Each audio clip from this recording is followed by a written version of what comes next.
From Bristol, Connecticut, it's Titans baseball here on WHCI.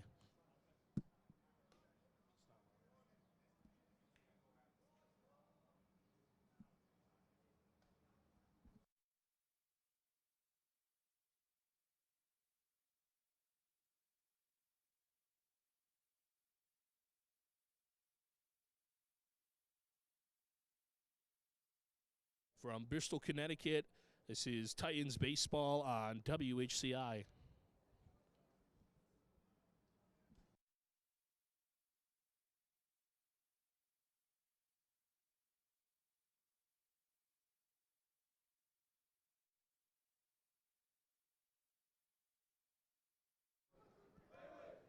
Titans and Blue Knights getting ready and set for the CCC final here at Muzzy Field in Bristol, Connecticut. Should be a good matchup.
play everything, right? What's that? I think we should have played the dugout, the top of the dugout, but we'll kill that. You know what? If it The hits, posts are in. yeah, posts are in. Yeah, it's not going to hit that. But you'll hear the sound. Yeah. Good evening, everyone. Welcome to Muzzy Field and the championship game of the Central Connecticut Conference. Here are the starting lineups for this evening's game. First for the visiting team from Hall, getting off and playing shortstop, number 25, Josh Kirchner. Batting second, the center fielder, number 22, Jeff Tanner. Batting third, designated hitter, number 12, Max Hanwell.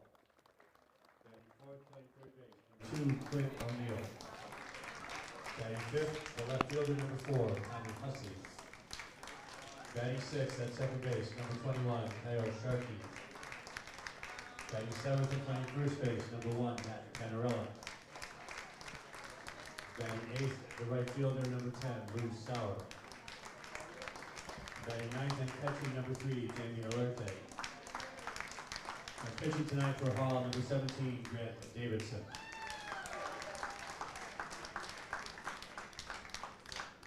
For your home team from Southington, leading off playing center field, number 1, Drew Kelly. Batting second for catcher, number 8, Max Pierce. Batting third, second baseman, number 14, Mason Laporte. Batting fourth, the shortstop, number 7, Don Zigman. Batting fifth, right fielder, number 10, Connor Latini.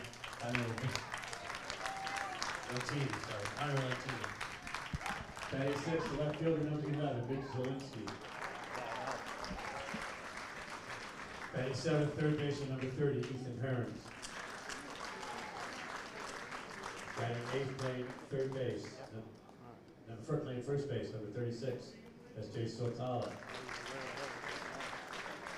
Batting ninth, designated hitter, number 44, Bryce Zielinski. And pitching tonight for Southington, number 21, Rick Prazo.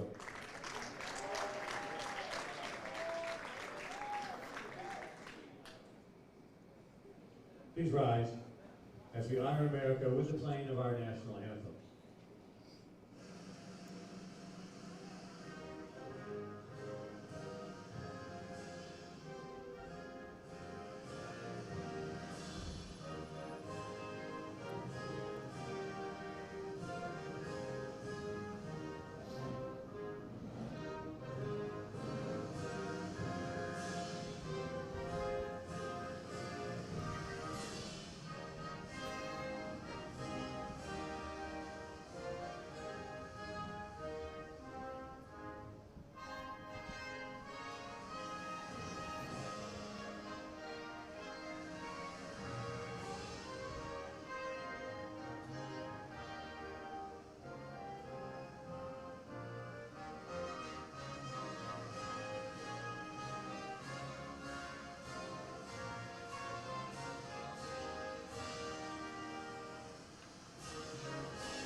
Hey, what's up, Catch? How you doing? Frank. Good to see you. Stan, you guys got baseball? Thank you.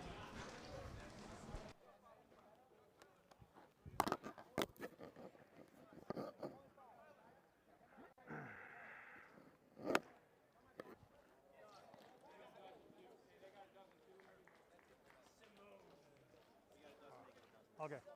Thanks. Yeah, of course. Thank you. All right, brother.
Better.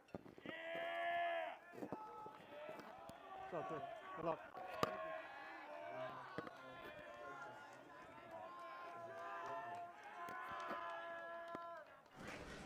Ladies and gentlemen, we welcome you into WHCI, home of the Hall Titans for the 2026 baseball season. And it's a beautiful day here at Muzzy Field in the Bell City of Bristol. Anthony Altamirano, pleased to be with you here on the call for the Central Connecticut Conference Baseball Finals.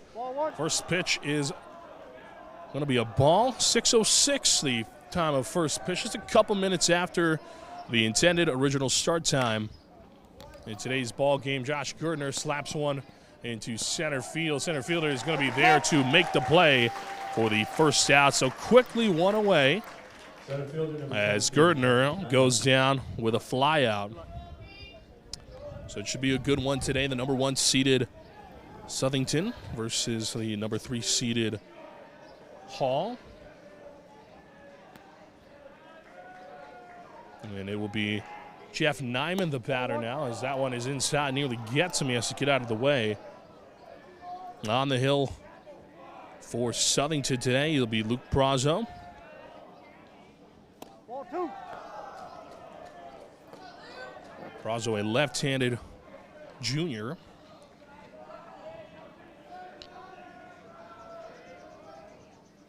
Strike. As that one finds the strike zone.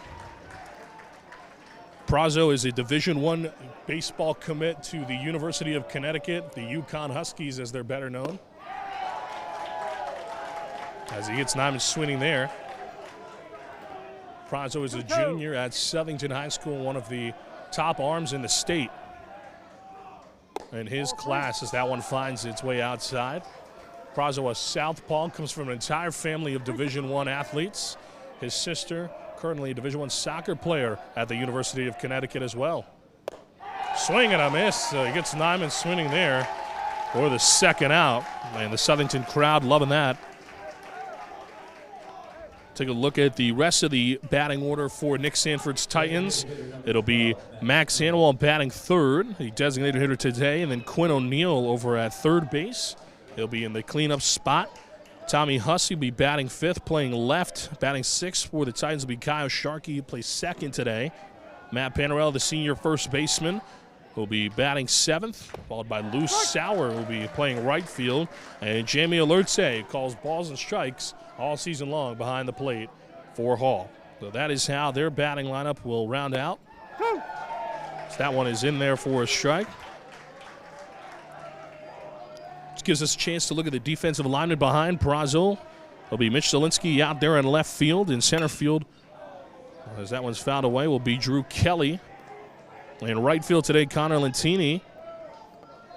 And in the infield, it'll be Ethan Aarons at the hot corner. Dom Zygmunt at short. Mason Lafort at second. First base will be S.J. Swatala. And behind the plate will be Max Pierce. That is your defensive alignment for the Blue Knights of Southington. They're donning the alternate black jerseys with the white pants and the black cap. That one finds its way outside. Max Hanwell, the batter here for the Titans, who, although a neutral site, are playing as the away team once again today. They're donning the alternate blues with the white home pants.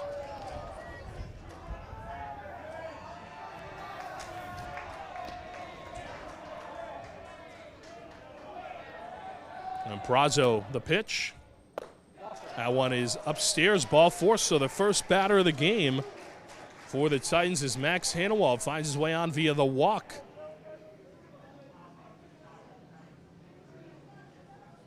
The third baseman, number 2, Quinn O'Neill. So this will be Quinn O'Neill, the batter now. O'Neill, the cleanup hitter for Hall and one of the best hitters in the entire conference. The power hitting righty, a Division III football commit. Looks at a ball high, 1-0. O'Neill, a varsity football player. He's also a varsity swimmer in the winter. He's a senior this season, the 3-sport varsity athlete, playing his final year with the Hall Titans. And what a year it's been. Some might say an incredible season, a quincredible season indeed. He leads the team in average total hits, extra base hits, and RBIs this year. Swung on, and this one is hit into right center field. Center fielder is tracking it. He's there to make the grab for the out. So they leave a runner stranded, and Max Hanawalt, he's the only base runner to reach in the first for the Titans. 0-0 your score. We head to the home half of the first.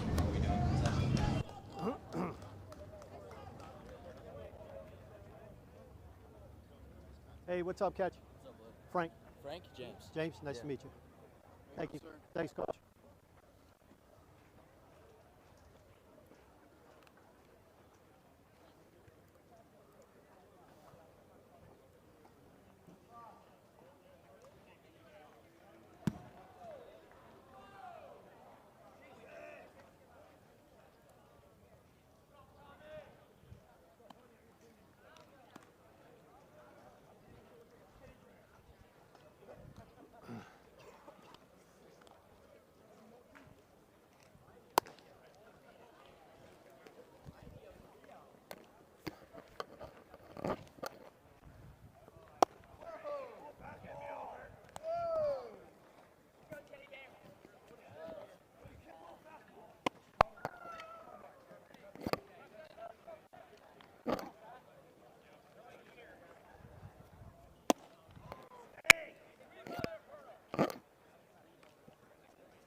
Two more.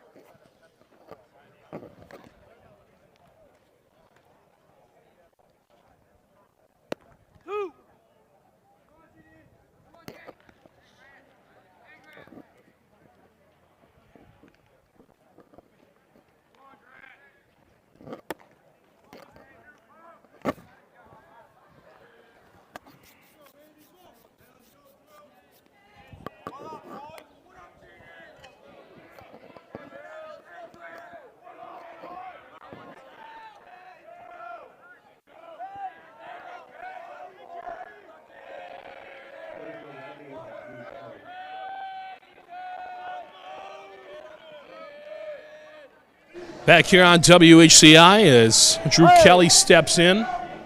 Maybe the leadoff hitter for the Blue Knights today.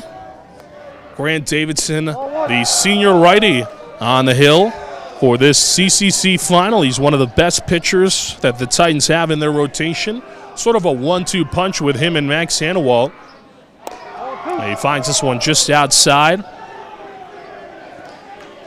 He has been a true ace this season and last season for the Titans.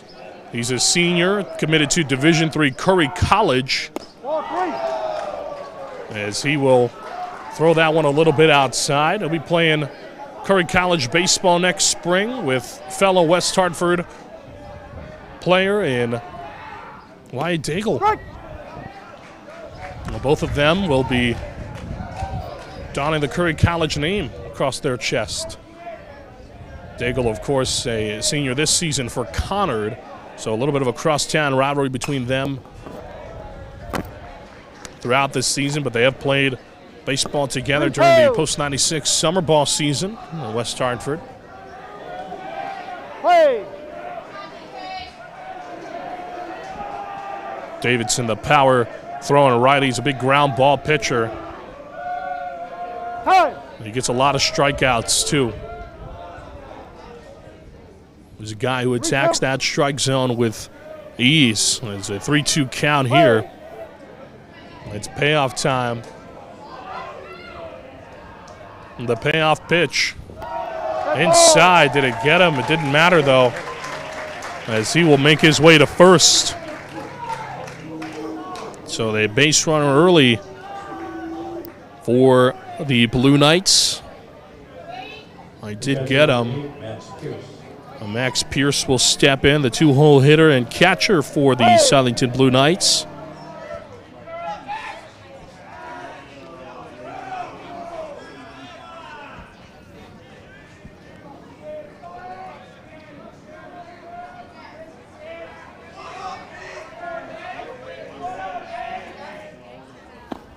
Take a look at the keys to the game today. Well, it'll be about keeping it rolling. Hall enters the championship game having won 12 of its last 13 games, including a dominant 7-0 semifinal yesterday over East Catholic Eagles. Titans have outscored opponents by 90 runs over their last 13 and are playing some of their best ball right now. It's also about staying composed. Southington's been here before. Blue Knights are seeking their third straight CCC title and enter on a 10-game scorcher. After back-to-back one-run postseason victories, both teams carrying major momentum into the finals. Staying composed in the biggest spots could decide this final. This is swung on, hit into right center field. Nyman on the run is there to make the grab for the out. Finally, it's about winning the rematch. These teams have already met once this season, with Southington earning a 13-9 victory back on April the 10th. Hall also saw its CCC title hopes end last season against the Blue Knights. In last year's championship game for the Titans, this is a chance at redemption, while Southington looks to continue its recent postseason success on one of the hottest teams in the state.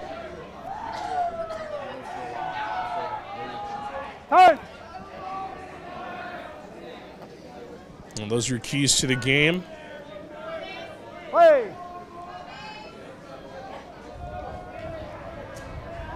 Here's the pitch. That one is in there for a strike. Well, Pierce flies out. Kelly over at first. This will be Mason Lafort. A check over at first. Nothing going on. Lafort, the 3-hole hitter for Swatala's side. We'll take a look at the rest of that side here. It'll be Zom Zigmont on deck. He'll be the shortstop, batting fourth. Batting fifth will be Connor Lentini, the right fielder. Batting sixth, Mitch Zielinski, the left fielder. Batting seventh, playing third, Ethan Ahrens. Batting eighth, S.J. Swatala, the first baseman. And a round out, Swatala's side will be the 9-hole hitter, Bryce Zielinski, the designated hitter. That's the starting lineup for the Blue Knights of Southington. 2-1. It'll be an interesting one indeed today. Both teams played games yesterday right here at Muzzy Field. We had your coverage for the Hall versus East Catholic game. Hall shut out the Eagles 7-0. The Eagles' first time being shut out this season as the runner goes. This ball is a little high. Throw to second is a little off target. Gertner is there to recover, though. So it'll be in there with a stolen bag for Kelly.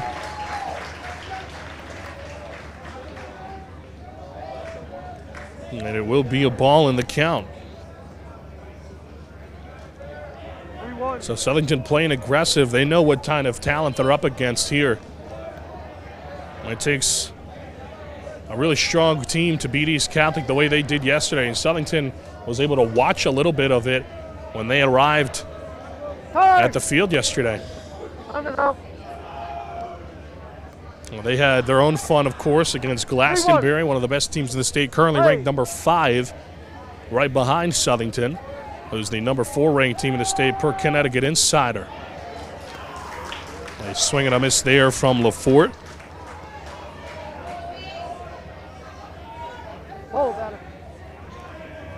So Southington early on added pressure, a 3-2 count to Lafort. Davidson looking to get out of this. Here's the payoff pitch. Inside, ball 4. So he walks him there, and now that puts 2 on with only 1 gone here. Shortstop number 7. So that'll bring up the cleanup hitter in Dom Zigmont. And Zigmont comes in a big spot. Southington looking to capture an early lead. Hall looking to get out of it. Added pressure. Davidson checks at second. Now the pitch. That's in there for a strike.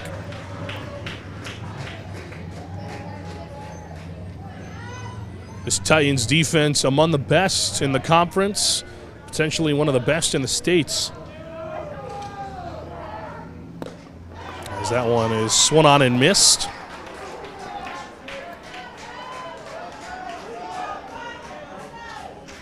A big spot for these guys. Davidson has been in these pressure situations before. Well, he's no stranger. And neither are the Titans. All about staying composed. This is swung on. As the runner goes, it will be foul, so he'll retreat back to second. Well, in these situations, it's all about the mental game. Nick Stanford had the pleasure of talking to me about the mental game a couple of weeks ago. He said, baseball's big on mentality. What I try to teach my guys is it's all about staying composed. The mental game is most of what baseball is. If you stay composed, you won't let it beat you. And he's spot on with that analysis, I'll tell you. 1-2. Baseball is about 65% mental.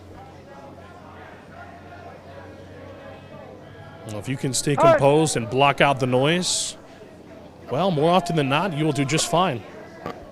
1-2. And the rest will come to you. Davidson checking over at second. Runners go. This is swung on, fouled away.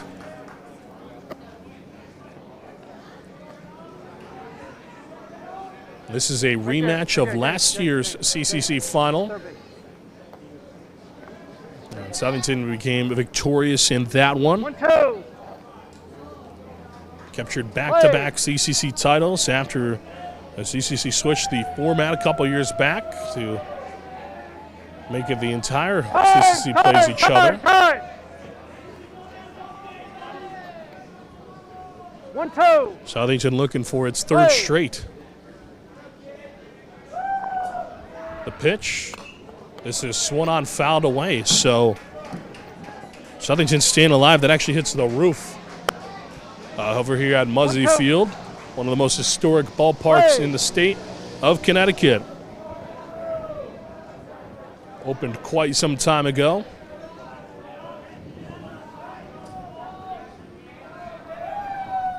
Here's the pitch. Zygmunt swings, grounds this one to Gertner. Gertner on the backwards scoop. Toss to first. He's going to be safe. Now the runner is going to go home, and that's going to be the first run of the ball game for Southington. So Kelly, with a heads-up play, is able to make his way home, and quickly a 1-0 lead for the 1 seed. The right fielder, number 10, Connor Lentini.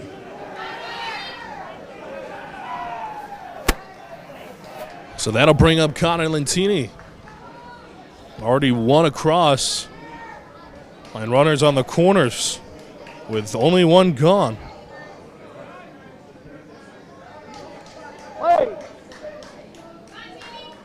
So Titans didn't allow a run yesterday. They've already allowed one here today. Swung on, ripped in. It's a gapper. That's going to get down, be a base hit. It'll score one, maybe two.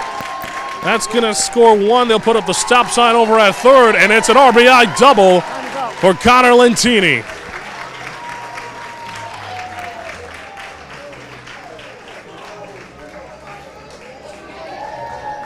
So the Blue Knights attacking first. 2 runs already across.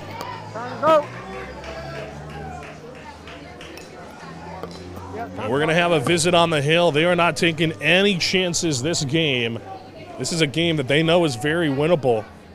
Neither of these teams is a clear favorite. Both of these teams among the best in the state, clearly the 2 best in the conference. Well, Chad here on the hill. This game is very winnable for either side. The Hall wants to make sure that they don't let that lead get too out of hand. We've seen them come back from worse. They came back by as many as 10 runs.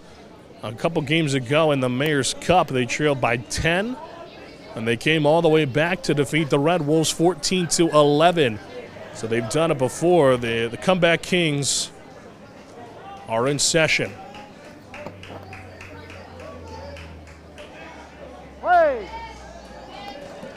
Mitch Zielinski, the batter now. After a chat with Davidson, I'm sure, to try to calm his nerves down. And a big spot here as he looks to get the Titans out of the inning and stop the bleeding. The pitch. That's in there for a strike.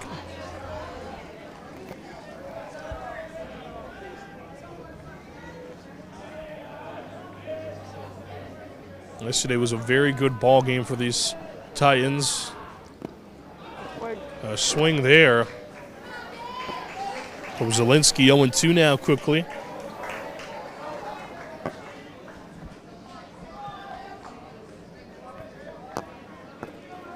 So 2 on, 1 gone here in the home half of the first. Hey! And batter will step out. We'll do it again. Hey!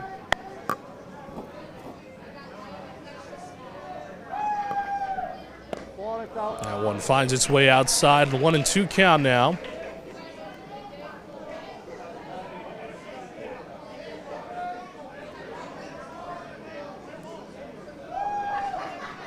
Ball. They get 2-2. Works his way back in the count. 2-2.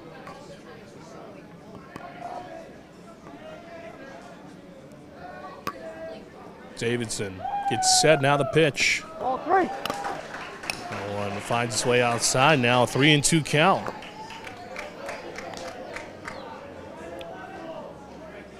So yet another payoff pitch 2-2. in this inning for Davidson.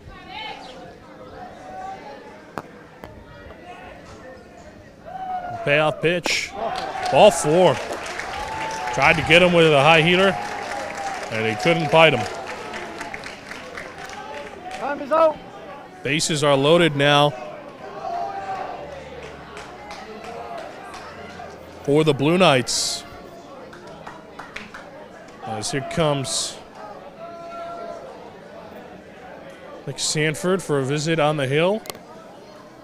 And he will point to the bullpen. That'll do it for Grant Davidson. They don't want to take any chances. And a 2-0 ball game with the bases loaded. So Grant Davidson will come off. We'll take a break. We'll come back. You're watching WHCI.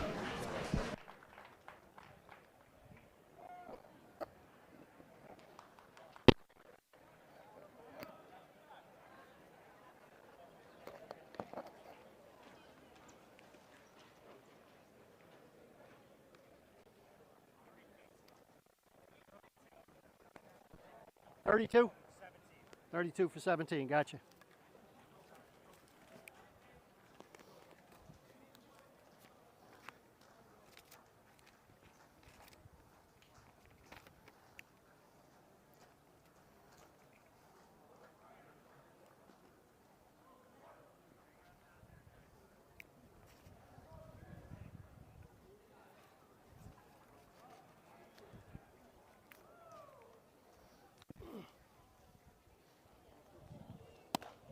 Your attention, please. Now pitching for ball number 32, Alex Gribor.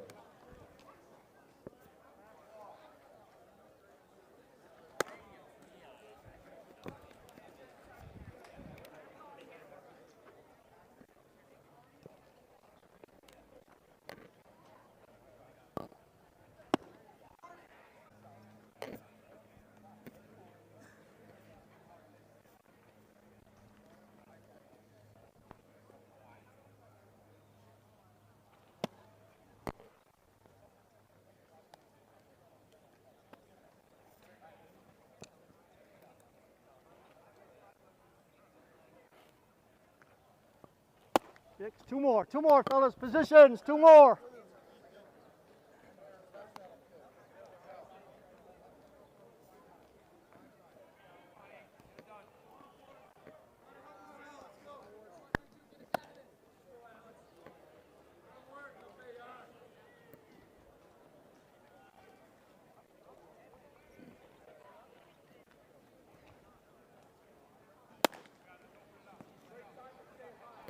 Better.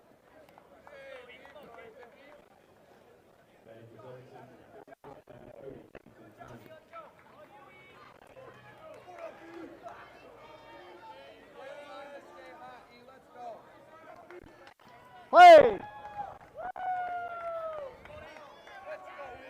Back here on WHCI, as the new pitcher in the ball game is the senior Alex Rebors. That one is in there for a strike. Rebors will come in the first inning as a relief role. Time is up. Rebor's a very good pitcher, and he's been very reliable out of the bullpen for the Titans all year long. This is not the first time he's been asked to come in a long relief position. They show bunt. That ends up hitting him. Oh, well, he is limping here. It is going to be a strike because of the bunt. The runner did go.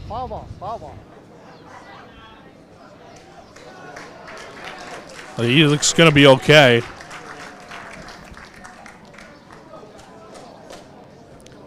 Ethan Herons, the batter.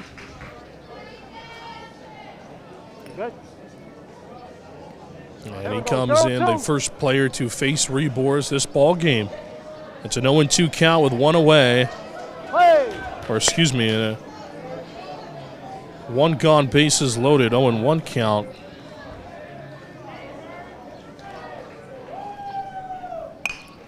This is grounded to third. The throw to the plate is a little off target. The runner's going to be safe.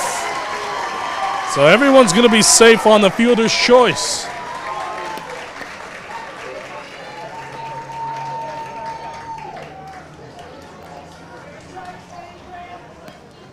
First baseman, number 36. So O'Neal tried to throw it home, but it was just a little off target to the catcher Olerte, and so now a 3-0 lead for the Blue Knights. S.J. Swatala, the batter now. The Blue Knights pressuring early. Now that run won't count against Rebor's.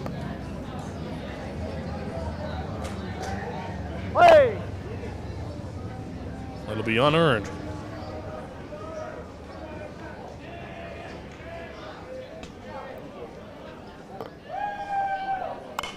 This is swung on, fouled back behind the backstop. 0-1. Hey.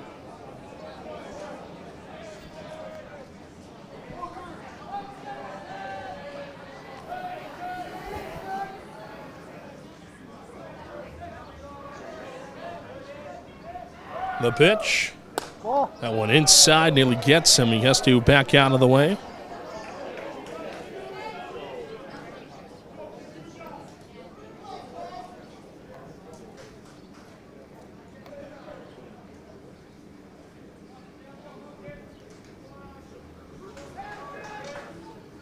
Ball. 2-1.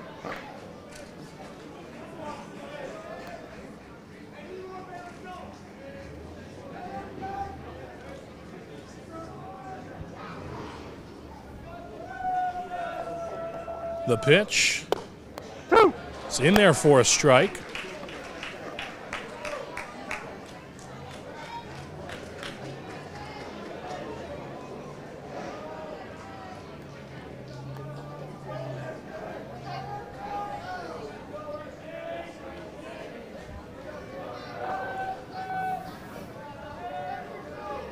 The pitch from Rebor's. Swung on, popped up, foul territory, and out of play. Need some baseballs, coach. Coach. Need some baseballs. 2-2.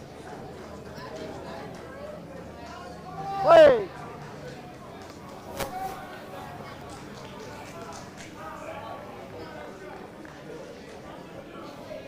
Big spot here, bases loaded. Ball. As that is a ball there. Only one away here. 3-2.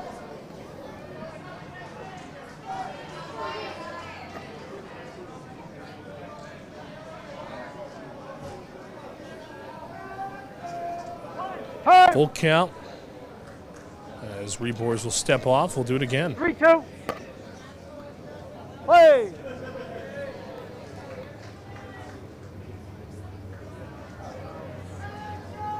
Bases loaded, the playoff pitch. High ball four, he walks home a run. So Southington now leads it 4-0. Designated hitter number 44, Bryce Levinsky. So now Jamie Alerte will go out there and talk to his battery mate and try to calm him down. A pretty big game for these Titans.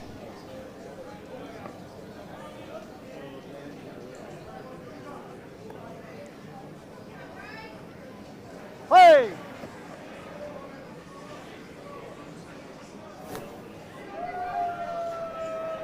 Here's the pitch.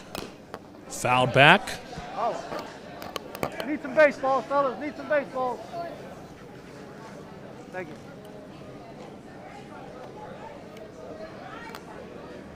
Zero one.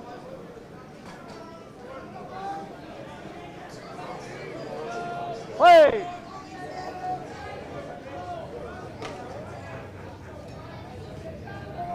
Zielinski, the designated hitter today, and the number 9 hole hitter. The runner goes, they'll show bunt. And we'll do it again. Thank you. Hey, 0-2. And he fouls it off. Play. Bases loaded, 1 gone, 0-2 count here. This is swung on, gets by Panarella. Panarella gets back with it as he steps on first for the out. A run does come home to score, but they do get the batter Zielinski out at first. A big out there for the Titans. Another run, though, for Southington. They're getting that insurance here in the first. Fielder number 1, Drew Kelly.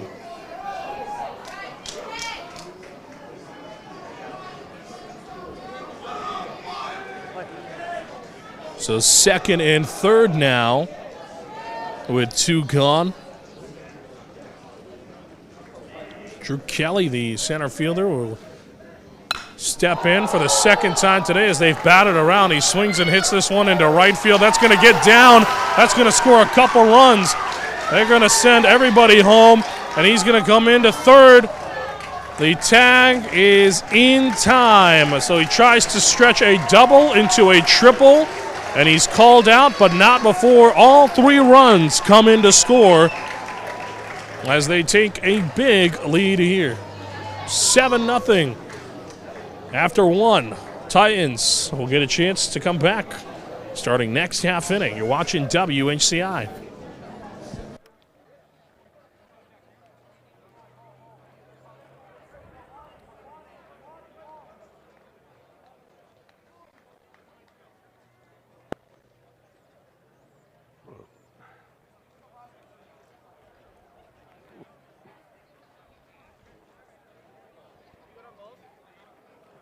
I got 3, so yeah, this should be all right for now.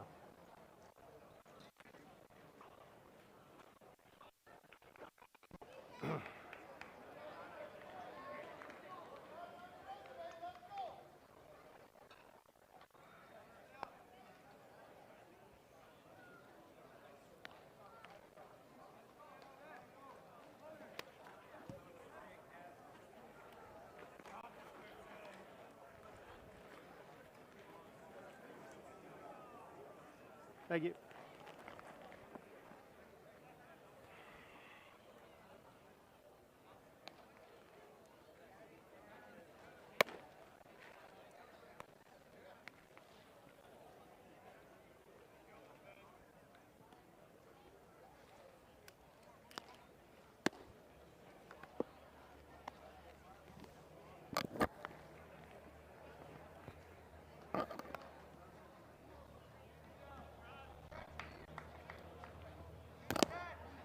Throw this one, catch.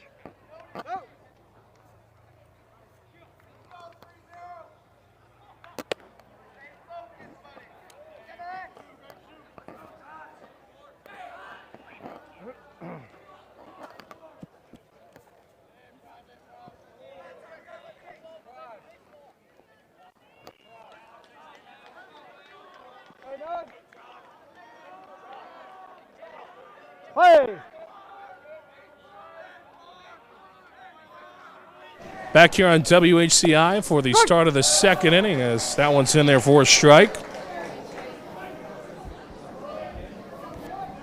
Luke Prazo getting his second inning of work underway. He had a long break from the first inning as the Southington Blue Knights batted around. That's in there, a called third strike. That one's inside by the letters. A big strikeout there as Kyo Sharkey will step on in.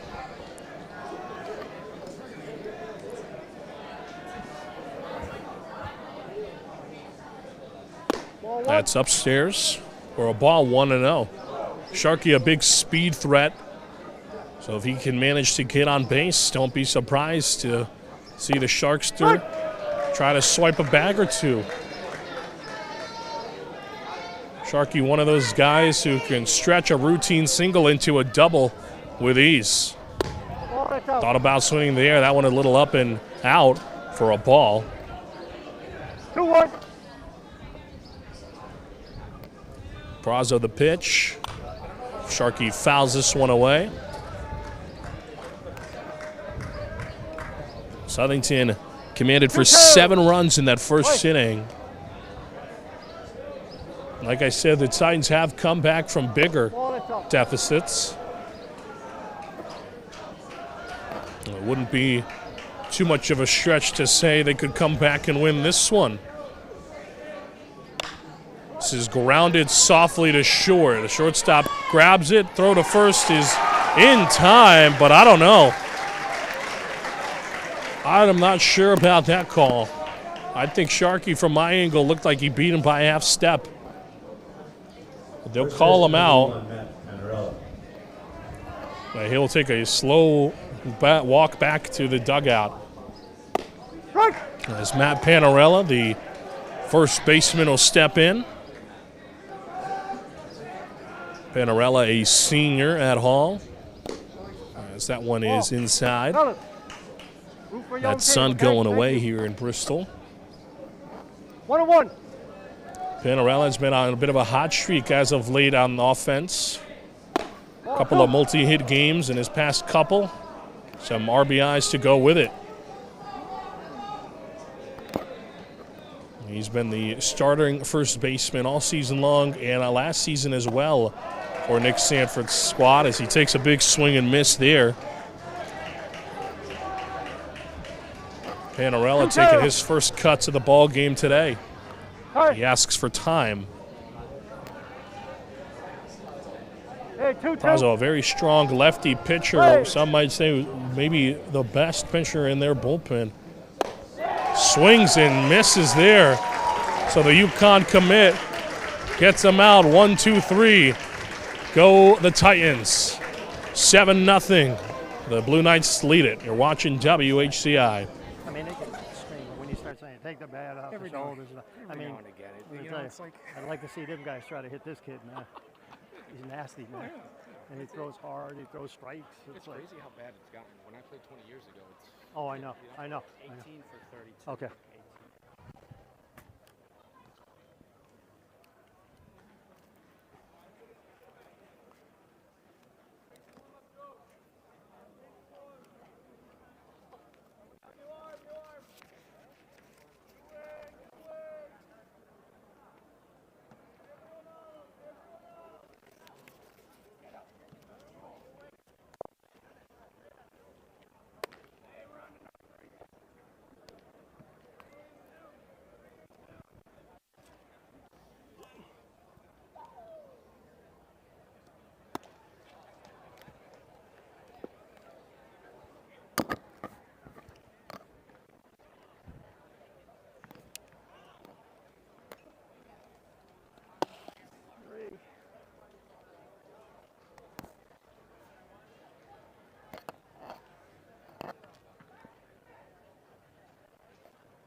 more, catch.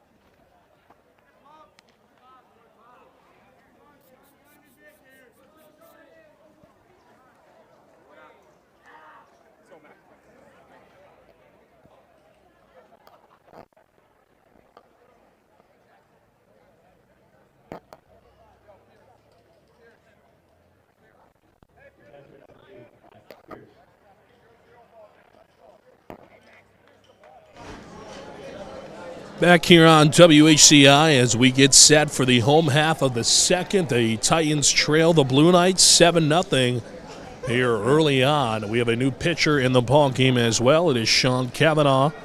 He comes in the third pitcher used by Nick Sanford's squad in this ball game.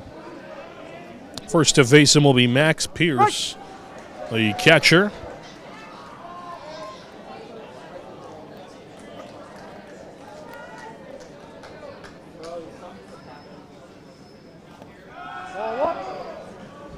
It's a ball there. Kavanaugh, a sophomore at Hall.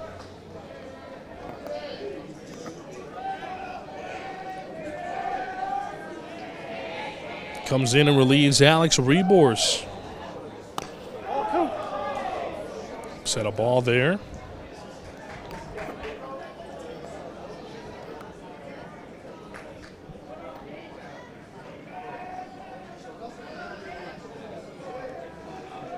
Here's the pitch. Finds its way outside.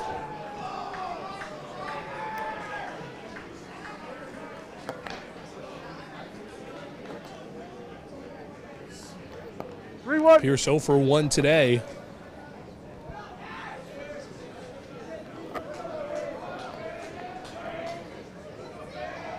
Here is the pitch from Kavanaugh.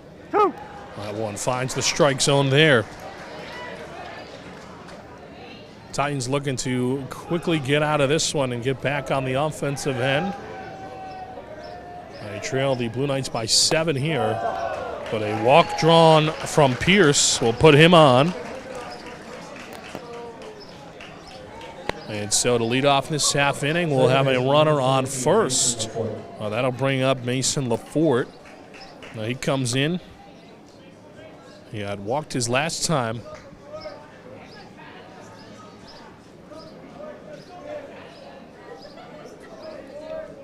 Runner on first now. The pitch. That's a curveball, finds its way outside the strike zone. 1-0.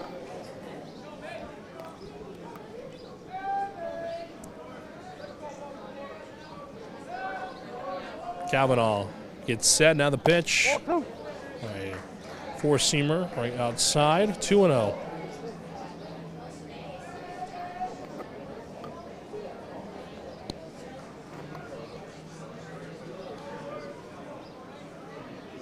He checks over at first. Pierce leading off. The throw to first is a little off target. Gets past Panarella. And now Pierce will be rounding second. He's headed to third. He's going to get 2 bases on that error. First error from the Titans in the inning.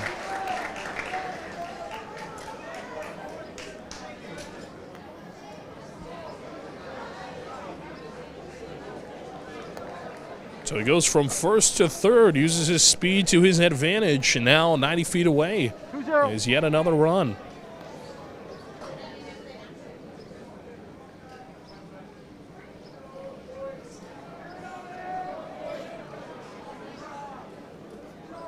Here's the pitch. Finds its way outside.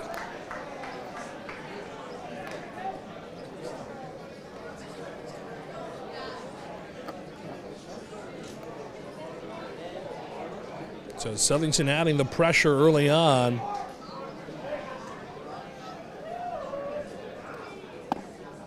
as that one's in there for a strike.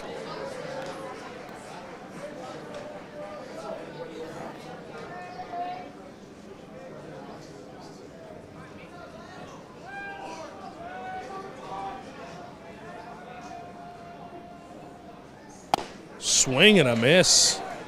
Big cut there from LaForte. It'll be 2 strikes now.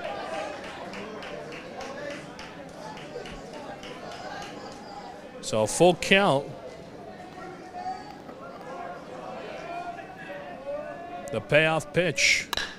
This is chopped right to short. The throw to first is in time for the out. They will keep Pierce over at third. So just the one out there.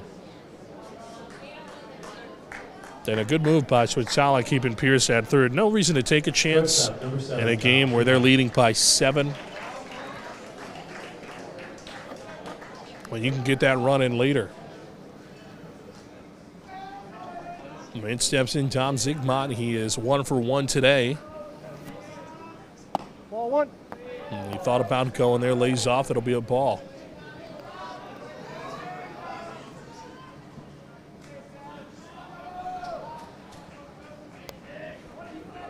Here is the pitch.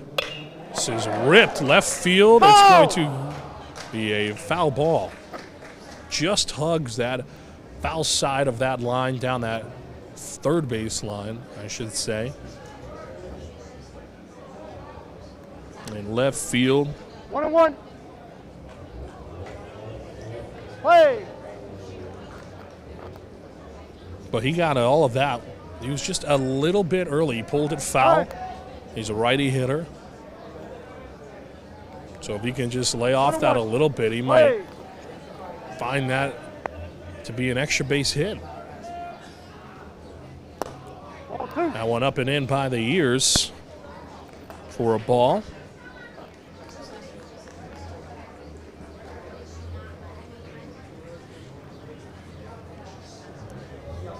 So 1 on in scoring position and 1 gone here in the home half of the second. The pitch.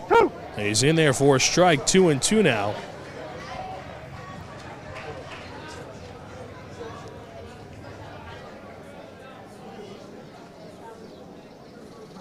Sophomore looking to get out of it.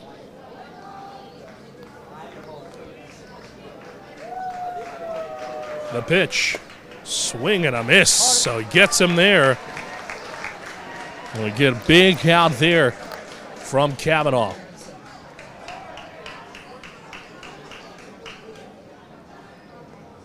Right fielder number 10. It'll be Connor Lentini stepping in. He's 1 for 1 today.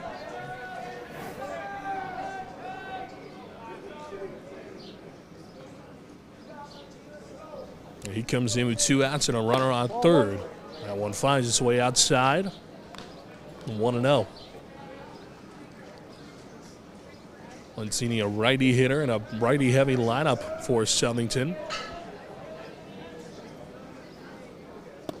Ball 2. And it finds its way low for a ball. Make it 2-0.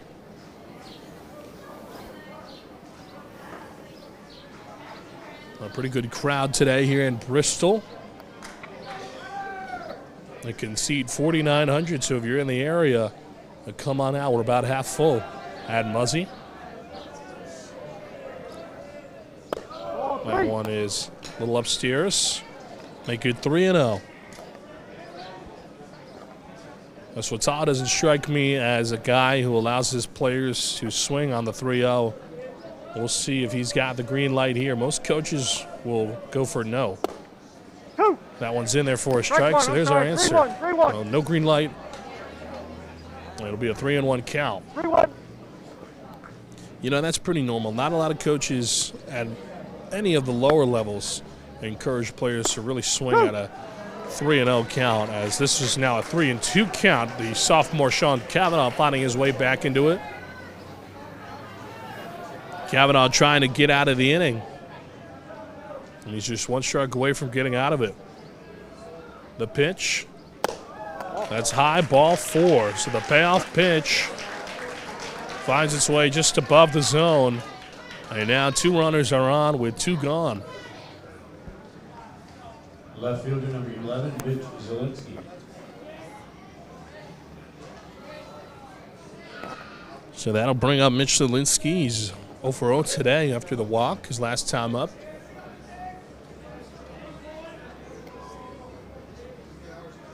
Runner goes. No throw from Alerte behind the plate. He did pop up like he was going to toss, but he held. It will be a strike. 0-1. Clips the top of the zone there.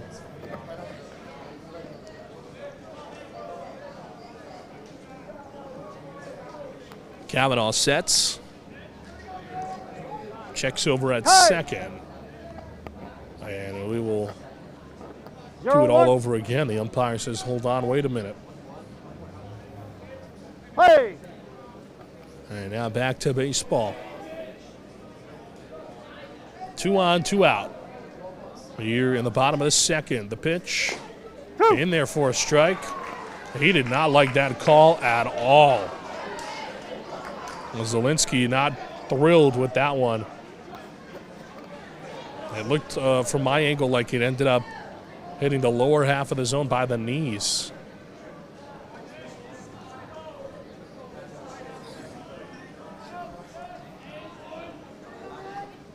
Here's the 0-2. It's 1 on, lifted sky high and out of play. That one lands on the roof here at Muzzy.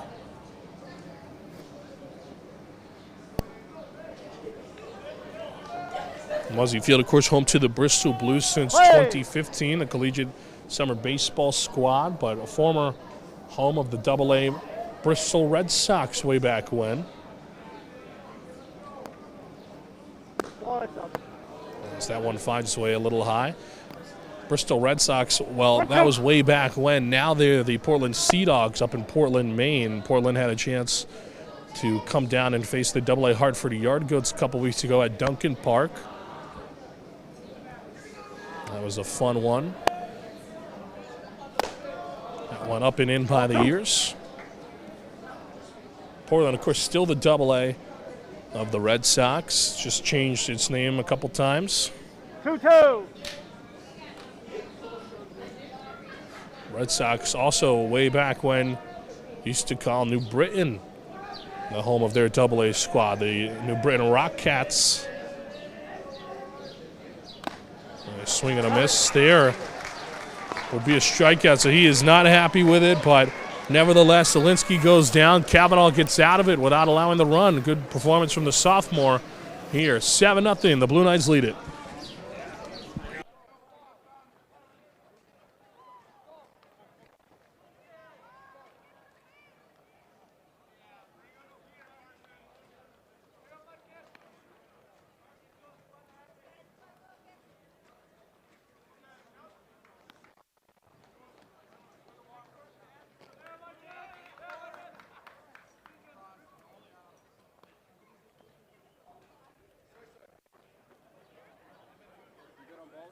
Yeah. I got one. Actually, I got one here, so I don't know.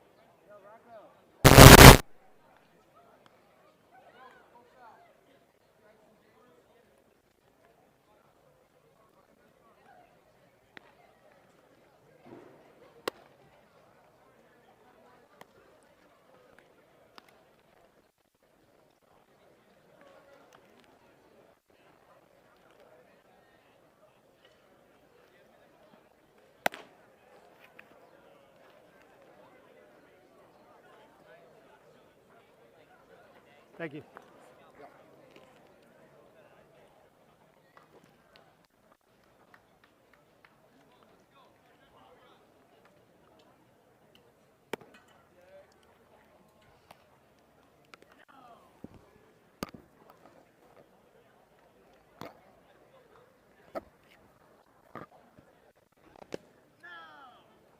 Throw this one, catch. Go.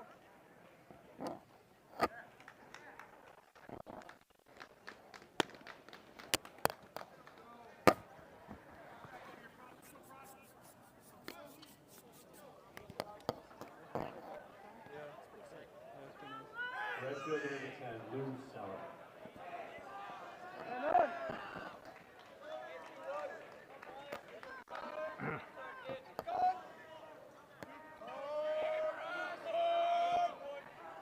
Play. Back here on WHCI, a swing and a miss for a strike to get us started in this half inning. Lou Sauer, the batter here. And another swing and a miss quickly, an 0-2 count to Sauer. Luke Prazo back out there on the hill, one of the best pitchers in the state. A hard-throwing lefty. Will be playing baseball in a couple of years at the University of Connecticut in Storrs. This is popped up, foul territory, and not playable. So Atala couldn't get there in time. Sauer, one of the speedsters on the Titans, full of speedy players. Well, if he can get on base, don't be afraid to see him steal a bag or two. Hey, 0-2. Him and Sharkey are among the fastest in this Titans lineup. Thought about going there. Did he go? He did not go. So it didn't break the play. Southington is pretty unhappy with that call. Their crowd is, I should refrain. I should say their crowd, not the team.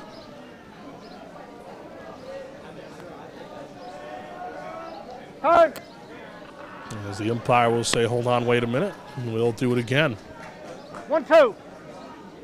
A 1-2 count to Sauer. The pitch from Prazo. Swing and a miss. Hits him on a curveball there. And Prazo is working wonders early on. As Alerte will step on in. Alerte, the number 9-hole hitter in this Titans lineup. Catcher number 3, Jimmy Alerte. Alerte had a multi-hit ball game the other day. Play. He's a junior over at Hall. Alerte is the new starting catcher at the varsity level after last year Tyler Redden was graduated. Tyler, of course, a senior that went on to play Division I baseball at Stonehill. And he was a big piece of that Titans class that was graduated last season. So that one is in by the feet. He had to kind of dance out of the way. But I talked to Alerte early in the season about having to take on this new role and knowing who he was replacing, and he said he was up for the challenge. As that one is inside, ball 4, so Alerte draws the walk. And pretty much up to the challenge he's been. He's been very reliable behind the plate, and he looks like he's going to be a really strong player for them next season as well, as Josh Gertner steps up to the plate. Gertner, a big speed threat, possibly the biggest on this Titans team. First thing that other teams look at in the scouting report is that guy's legs. And he's a thefter on the base path.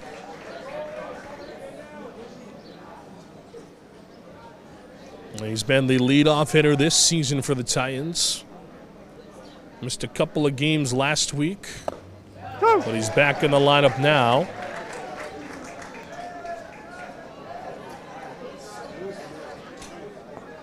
And he's been the starting shortstop for them all year long. The pitch. It's a called third strike, so Gertner thought about swinging and didn't commit, so he strikes out there. That's a big out by Prazo. So Alerte leads off first, and that'll bring in Jeff Nyman. Center fielder number 22, Jeff Nyman.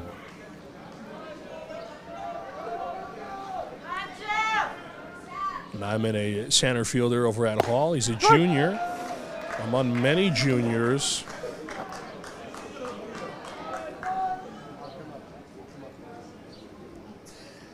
The pitch. A called strike there. Nice framework from the catcher behind the plate in Pierce.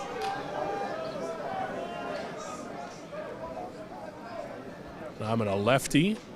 He throws right, and he's a center fielder. Swing and a miss. Gets him on the punch out there. And Prazo is dealing. So still no hits for the Titans through 3 innings. of their work. We head to the home half of the third here, 7-0. The Blue Knights lead it. 5 for 18.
He threw 3. Okay, thank you. Yeah.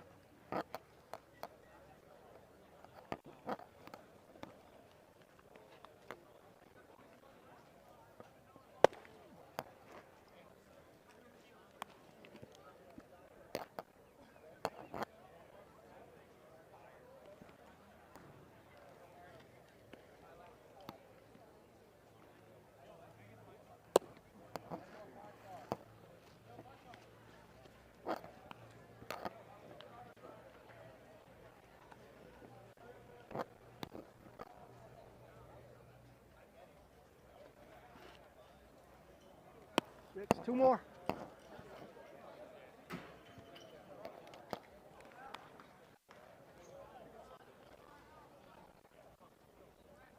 Your attention, please. Now pitching for Hall, number 5, Matt LeBrecq.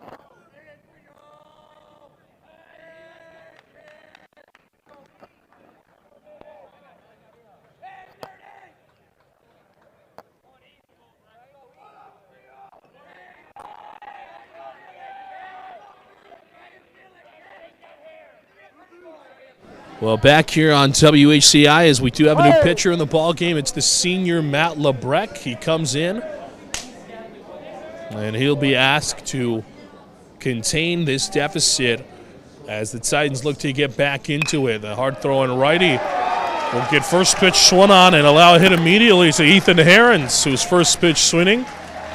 And he gets a single right there, so Herons gets aboard. And quickly a single allowed. So one on already as S.J. Switala will step on in.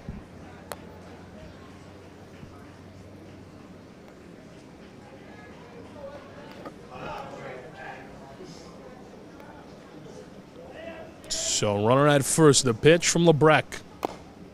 There's a foul right there. Oh, thought you caught it, bro. 0-1. Let's take a look there at San Switala. You're at his 100th career win yesterday versus Glastonbury. And what a milestone it was. Averages over 20 wins a season in his 5th year here with Southington. And what a milestone that is.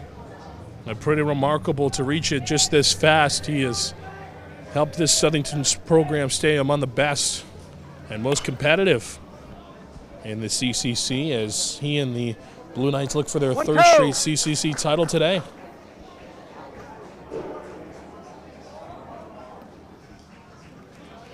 Play.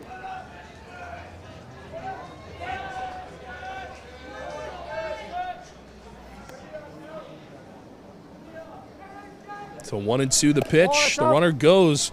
Pitches a ball. Throw to second is not being in time. There is. They're going to get him. Originally called safe.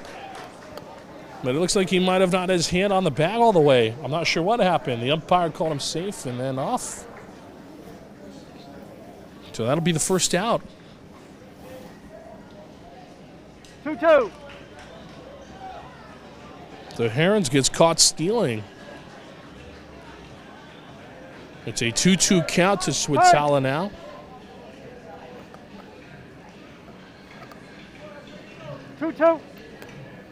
Play. Switzala walked his last time up. Lebrec the pitch. This is fouled back behind the backstop.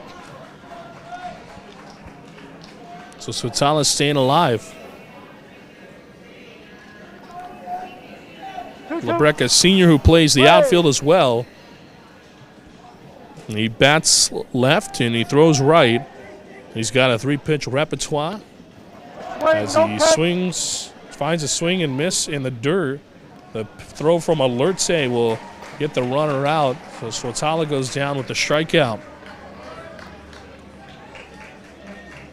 The 3-pitch repertoire of Lebrec includes a 4-seamer, a curveball, and a changeup.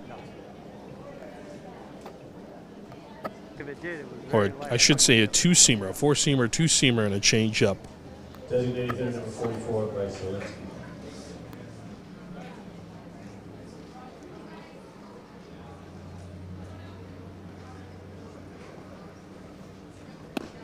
A swing and a miss there from Bryce Zielinski. He's 0 for 1 today. The designated hitter steps in for his second cut of the ball game. There's the pitch. It's in there for a strike. 0-2 now.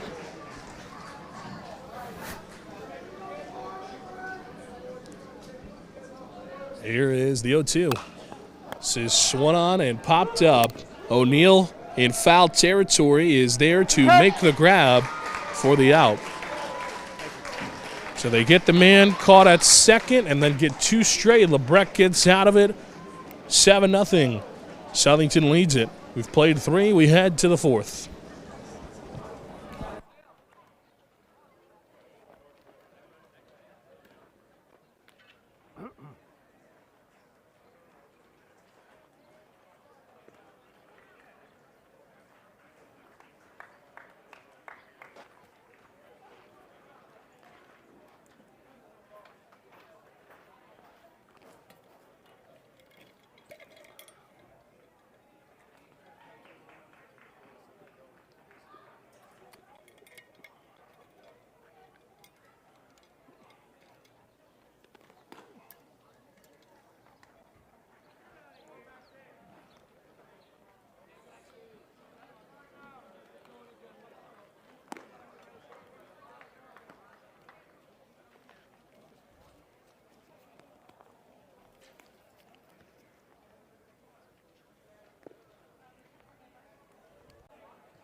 Back here on WHCI as Max Hanawalt steps in, as that one is outside for a ball.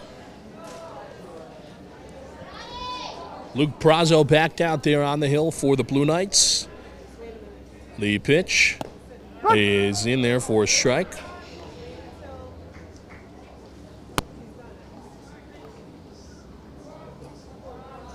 Hanawalt, a junior at Hall. So that one's in there for a strike. Pitched a complete game shutout in yesterday's win over East Catholic. He didn't allow a hit until the 4th inning in yesterday's ball game. Now he's dodging out of the way as a ball inside almost gets him. Pretty good performance from the junior.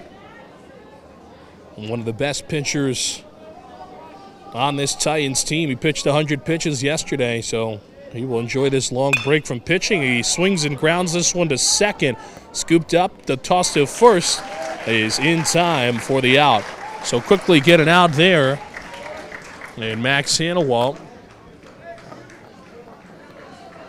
And that'll bring up Quinn O'Neill. Third baseman number 2, Quinn O'Neill.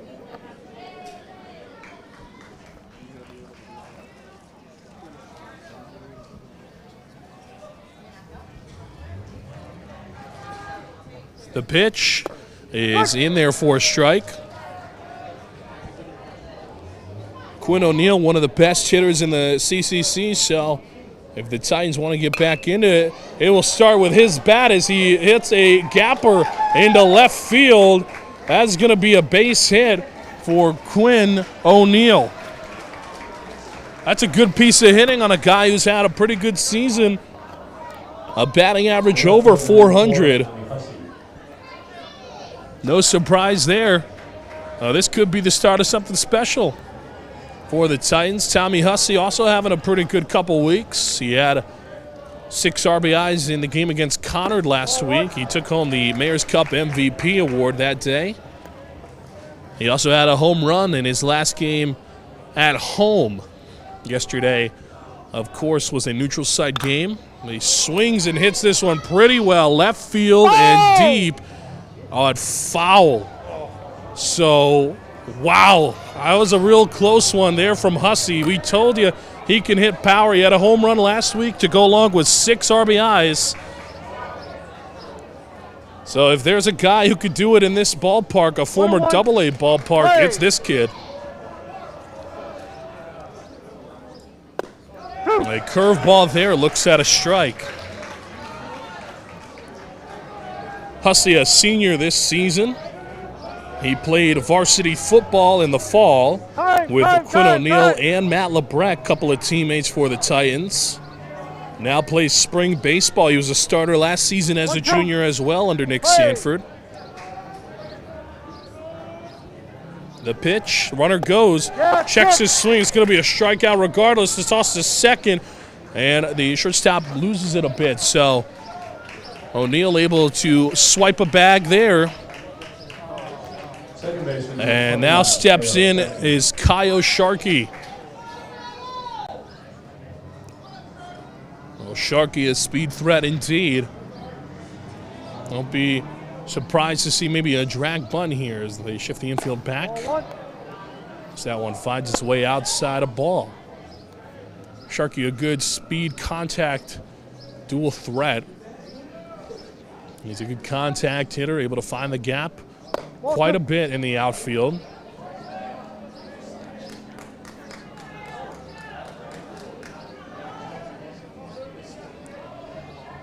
And Prazo going up against him. Now the pitch. This is fouled back. And out of play, actually hits the roof here at Muzzy. 2-1.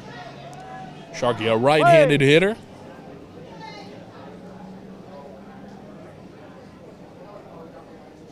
That one, a curveball finds its way outside the zone.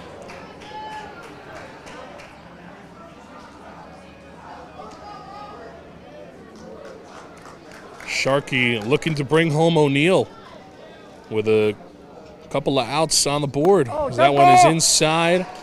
He will take his base. On the ball 4. So now 2 on and 2 gone here in the 4th for Matt Panarella. Panarella's got some power on his bat as well. He's been hot as of late on the offensive end as he swings and hits this one, but foul. 0-1. Play. Panarella, a guy who can find warning track power is what they call him. He swings, lifts this one into right field. That's going to get down. They're going to wave home O'Neal. The throw home is not in time. The Titans are on the board.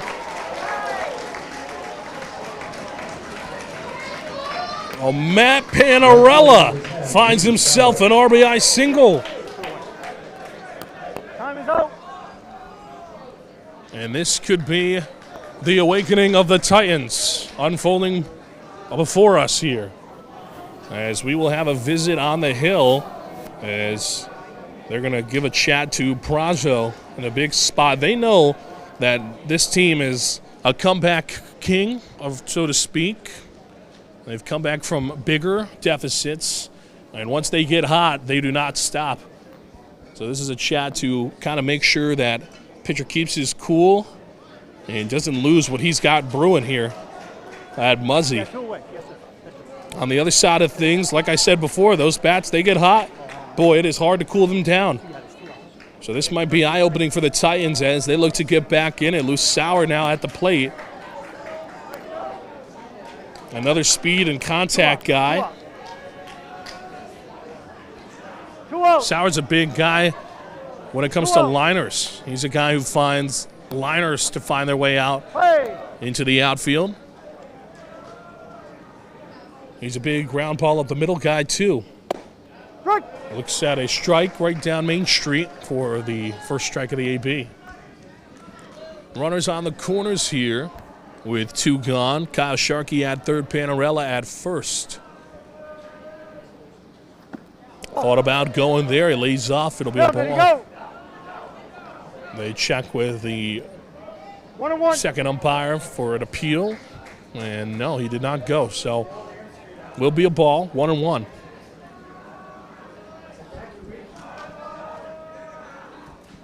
Jamie Alerte awaits on deck. The pitch is a bit high for a ball, 2-1. Bill, did he go? They're going to go and check for the appeal again. He did not get him. So Pearson back-to-back pitches will check for an appeal. Doesn't get it. Prazo, the hard throwing lefty with the pitch. Inside. Kind of dances out of the way. Make it 3-1. Alerte awaits on deck. That's another guy who's had some success as of late. Sauer swings at this one and fouls it away. Now we've got a full count. 3-2. So 2 runners on, 2 out. Play. Sharkey with a full count. The D1 commit looks to get him out. The pitch will be ball 4. Walks him and loads the bases up for Jamie Alerte.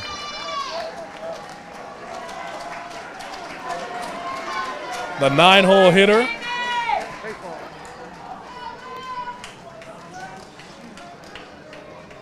He comes in a big spot for the Titans. 7-1. They trail by 6. Hey. Looks at a strike there. He'd like to pick up a couple runs here to get them back within reach.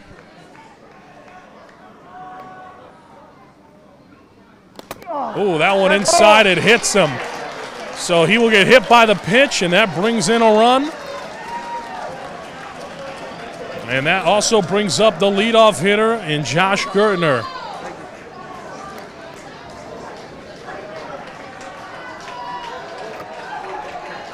The shortstop, number 25, Josh Gertner. So that Hall crowd cheers. 7-2 ball game now. This one outside. And you can feel the energy from here behind home plate, from the crowd and from the Hall dugout. It's starting to rejuvenate and get back into these players. The pitch. That one is inside. It kind of almost gets him. He skips out of the way. Gertner with the bases loaded, 2 gone. He's 0 for 2 today. Swings and hits this one foul and out of play.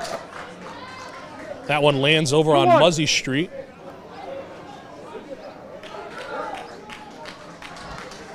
Play. Here's the pitch. That's a swing. Swing and a miss for a strike. So 2-2 now with 2 gone and bases loaded. This is a big spot.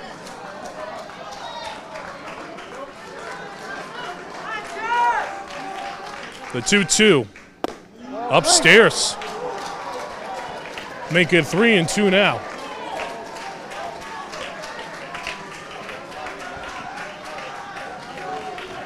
So it's Panarella on third, Sauer on second, Alerte at first. The pitch, outside, ball 4. He walks home a run.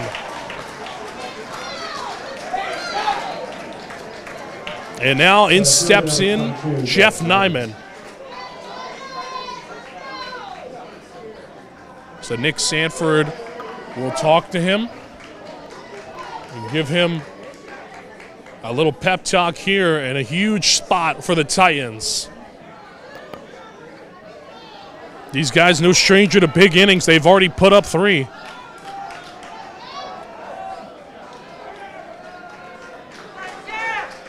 Jeff Nyman represents now the tying run.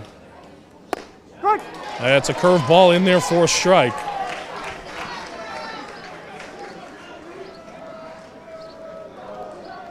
Nyman 0 for 2 today. The pitch.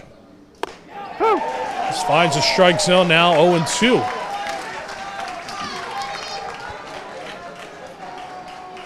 Prazo looking to get out of it and stop the bleeding.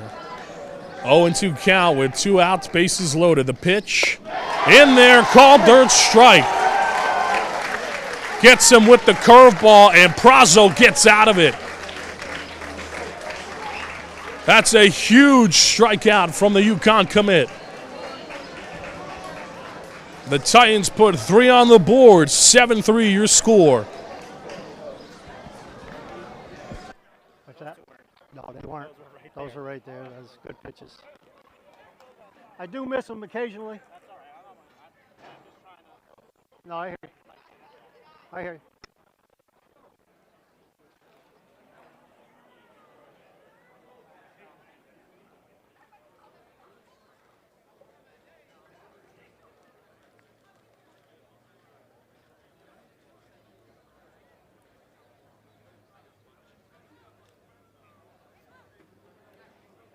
Thank you. Oh, yeah. They're all over the place out there. Thank you.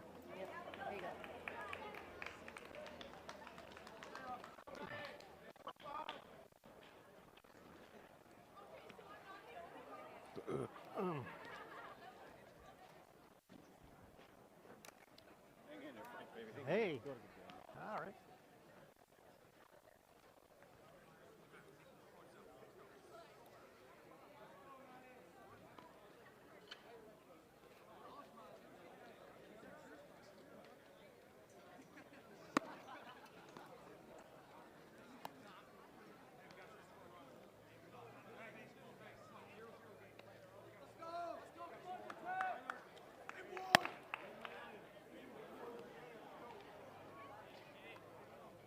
I'm good.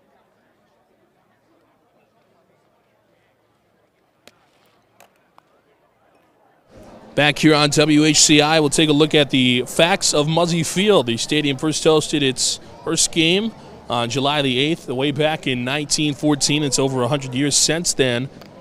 Boston Red Sox played some exhibitions here in the early 1900s. Babe Ruth was a part of those early Red Sox teams, so he played here at this very field. The Green Bay Packers of the NFL also played here in 1943, part of the World War II games. And the AA Bristol Red Sox played here from 73 to 82. I mentioned that already. And now is home to the Bristol Blues since 2015, and it can seat over 4,900.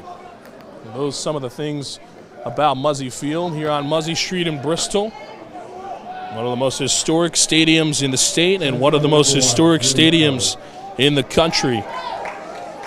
It truly is amazing.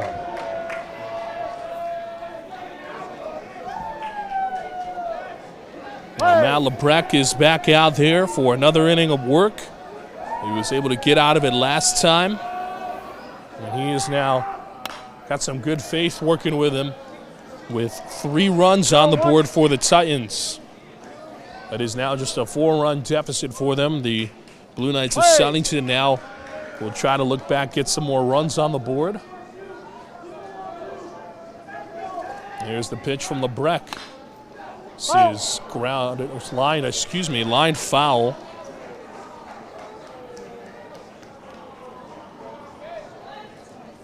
Zero two. It'll be Drew Kelly, the batter. The leadoff hitter for the Blue Knights today. Play.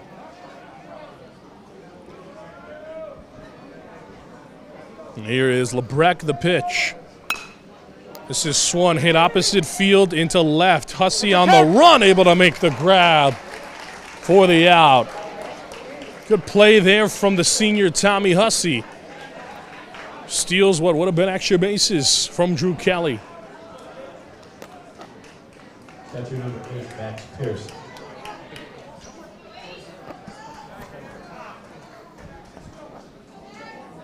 A good play there from the left fielder.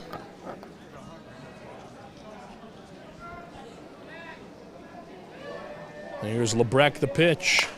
This is swung on, hit pretty well into center field. Nyman tracking it down. He's there to make the grab for the out. Quickly 2 gone here. There's Lebrecht making quick work of the Blue Knights so far.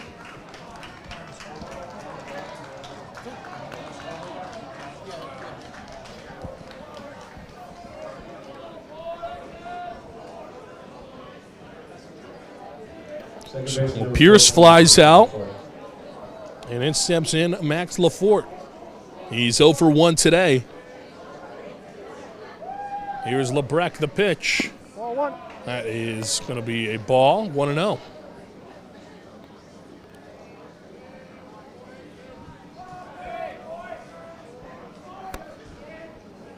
Here is Lebrecht, the pitch. Oh, inside, nearly gets him. Kind of has to move out of the way.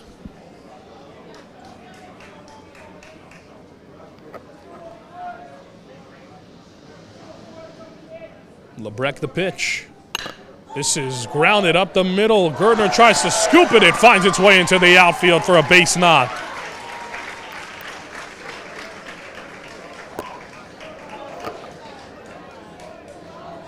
So Lafort gets aboard. Gertner did try to scoop that one. Looks like it hit off of his glove. He tried to grab that grounder on the run. Number 7, And nothing came up of it. So it will be a base runner this inning. But with 2 outs, Southington will have to choose their pitches carefully.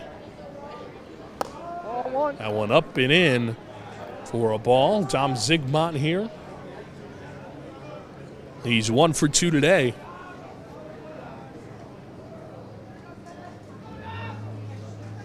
Here's the pitch. Swung on, hit pretty well, and foul. Well, that one hit over by Park Street.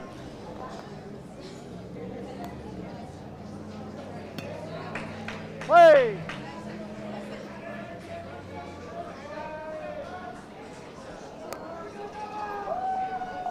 Here's the pitch. This is hit backwards by the netting.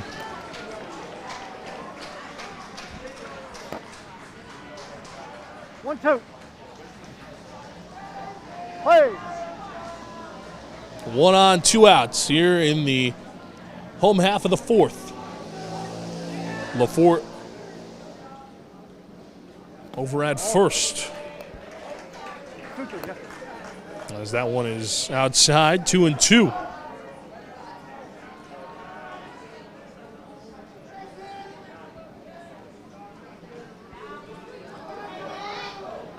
And here's Lebrecht checking over at first. Now the stretch. Ball. This one is, that's a close pitch, but it's going to be outside. Now 3-2. That was out. That was out. 3-2. Payoff pitch coming up.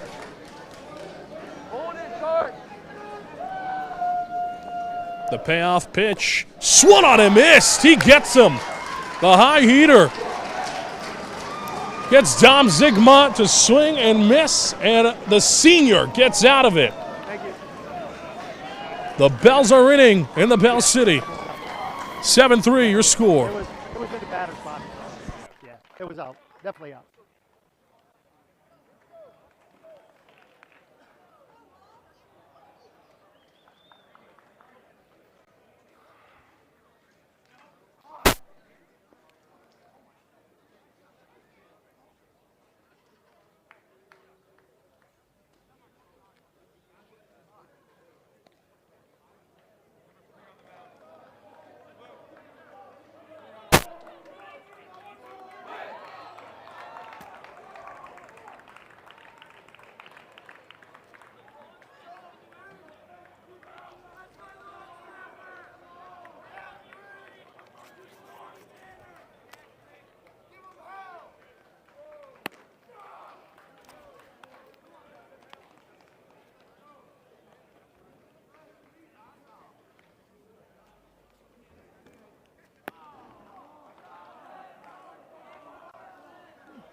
Two more.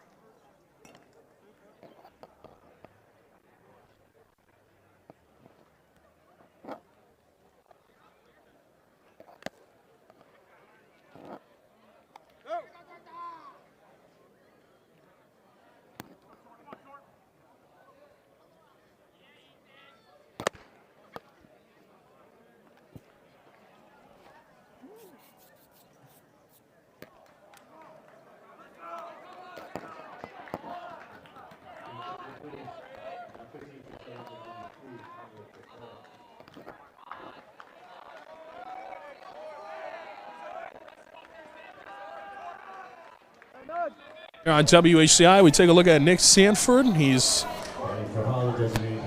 over at third base, and he was part of that 2009 squad that last won the CCC for the Titans. And you know, Dave Masters was also a part of that squad, and he is the first base coach. There he is. A look at Dave as Hannawalt grounds this one over to third. Third baseman has trouble with it, and Hannawalt's going to be at first. That finds its way into the outfield. Hannawalt stays put at first. And he gets a fist bump from Masters. The Titans haven't won one since 09. They'd like to this season. They were down but not out. And both of those guys on both ends of the diamond had something to do with the last one. And if they can win it, they'll have something to do with this one. Truly special coaching staff that this Titans team has. Nick Sanford in his third year as Quinn O'Neill steps in. Every year that Nick Sanford has led this Titans team, they have made the CIEC playoffs. And that didn't change this season. They clinched their spot early on in the season against Farmington. They also got a chance to play Farmington last week in the conference tournament, which they had the pleasure of being in the finals last season for that as well. Hannawalt goes, but this is fouled back behind the backstop, so he will retreat back to first. 1-2. But a new pitcher as well in the ball game for Southington. The Blue Knights switch it up. It'll be Tyler Tatora now pitching. Play.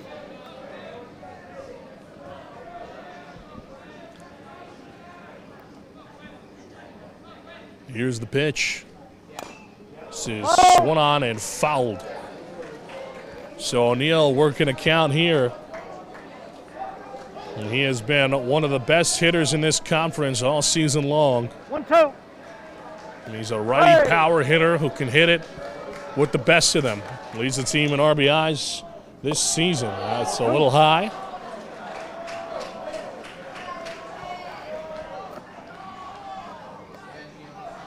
I talked with O'Neill last week after the Farmington game, and he assured me that he was going to hit a home run soon.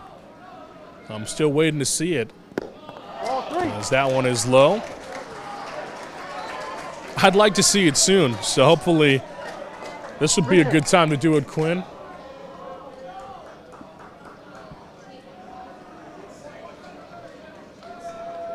He saw his teammate Hussey almost go deep earlier this game, but he does draw a walk. So no home run, but he does draw a walk. That puts 2 on here, as now Southington's feeling the pressure. And here comes Tommy Hussey now. Now he almost went deep in his last AB. It was a foul ball that found its way over into the parking lot behind left field.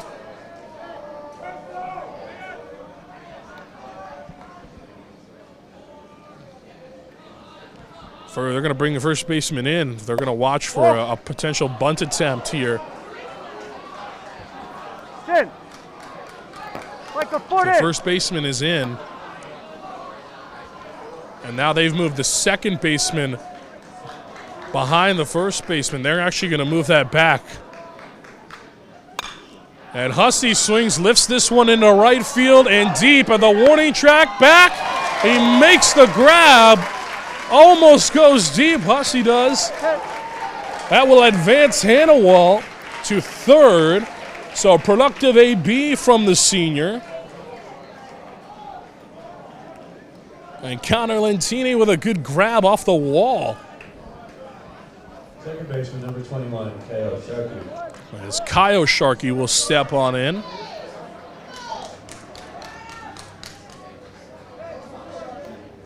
Well, Hussey almost goes yard again. But he's got to hit one in his next AP. I got faith in him. Now here comes Kyle Sharkey. So he looks at a strike. Sharkey is a speedster who can hit the ball into the outfield and pick up a couple RBIs with a swing here. He's a good contact hitter. And he's got great patience at the plate. Looks at a ball there. He's also got good plate discipline, too. Sharkey, just a great guy to have in the batter's box all around. That one does find the strike zone. So 1-2 now.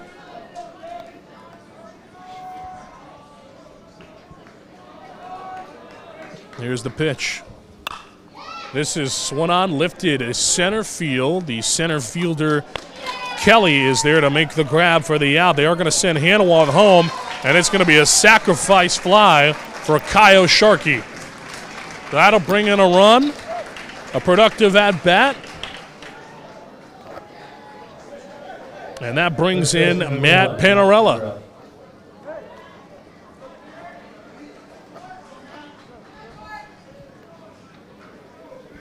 Panarella steps in. A couple of RBIs in his last AB. Hit a single his last time up. And then later scored. This is swung on, fouled back over on Muzzy Street. 0-1.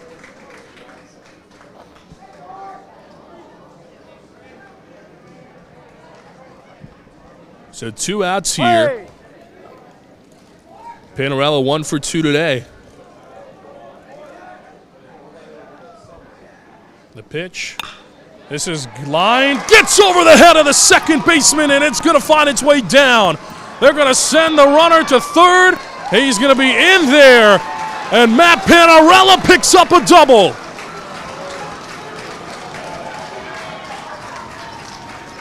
And it couldn't have come in a bigger spot.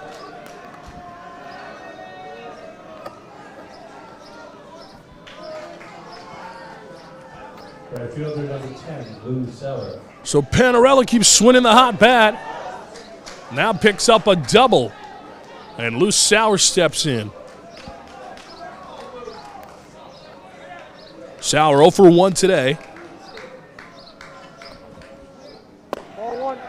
Looks at a ball high. Lou Sauer represents the tying run.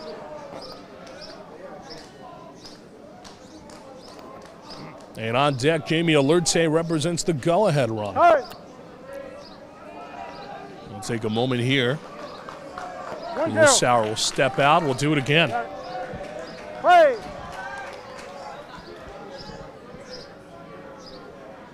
The pitch. One is low. 2-0.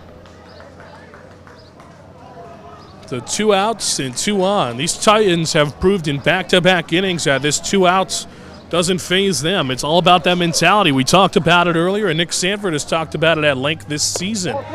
As that one is inside now, 3-0. Looks like Southington will now start warming up a pitcher. 3-0.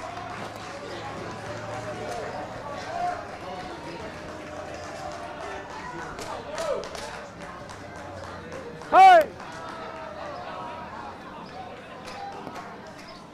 3-0. I called them the comeback kings earlier, and they have really all season. Any deficit does not faze these guys. And that has to do with the mental part of baseball. As that one is in there for a strike, make it 3-1. Nick Sanford has preached it, and I'm sure Scott LaRock, Dave Masters, and Rick Sanford, all those guys in the Titans dugout, I'm sure all those guys have preached it. As that one is inside, and it's going to get past the catcher. They're going to bring home a run. 7-5, you make it the score now.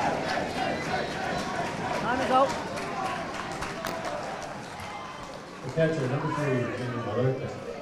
And that'll bring up the 9-hole hitter, Jamie Alerte. He was plunked and brought in a run off the plunk last time. As we'll have a visit on the hill. Now 5 unanswered runs for the Titans.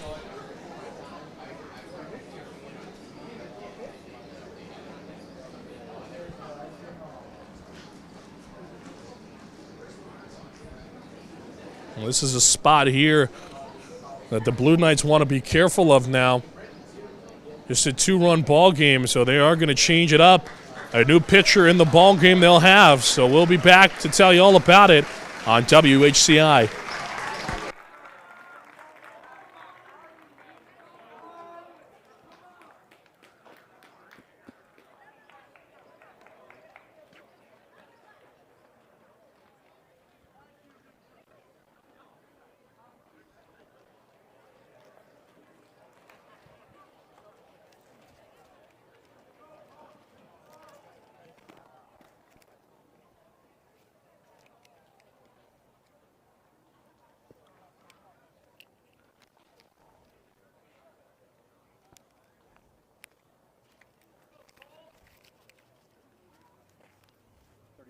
Gotcha. Thank you. That wasn't me saying anything. I wasn't saying No problem. No problem. Was Thank you. If I was, I'd come out. Okay. Thank you.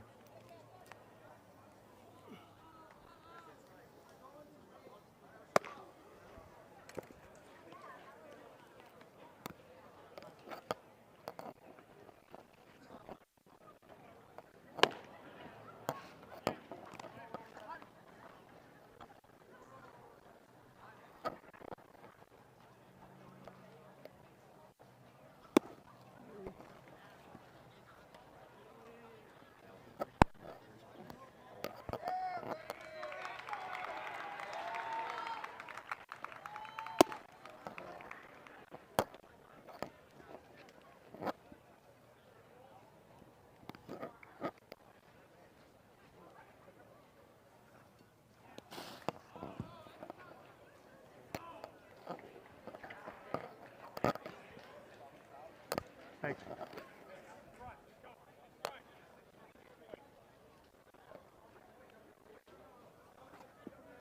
Hey, two more.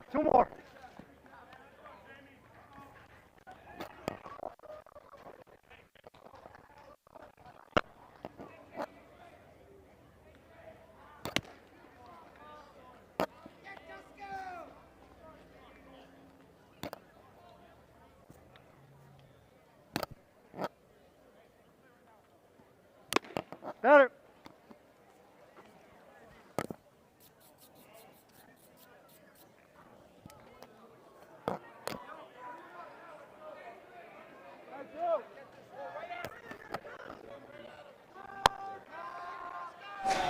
Titans baseball is presented by WHCI. Volunteer-driven production remains at the heart of WHCI's baseball coverage, creating opportunities for those interested in telecasting and media to take part in bringing hometown games to the screen. Hey. Well, we've got a new pitcher in the ball game, and his name is Cole Costco. And the first to face him will be the catcher, Jamie Alertse. And Costco comes in a big spot with 2 runners on and 2 out, as Alertse looks to pick up a run or 2 here. The pitch, this is swung on and fouled back by the netting. 1-1.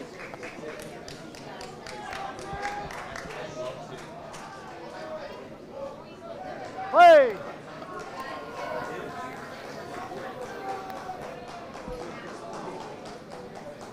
Here's the pitch. This is in there for a strike, and Alertse did not like the call. I thought it was a little in myself from my angle, but might have caught the letters and clipped the side of that plate closest to Alertse. Here's the pitch. That's inside. It hits him. Dead ball, so that's going to load the bases up. He gets plunked in the second straight at bat. That'll bring up the leadoff hitter in Josh Gertner.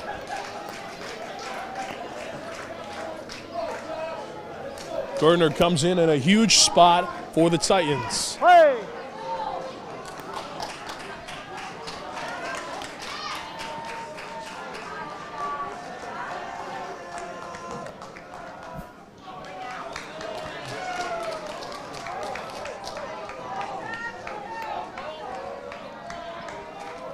Gertner is 0 for 2 today.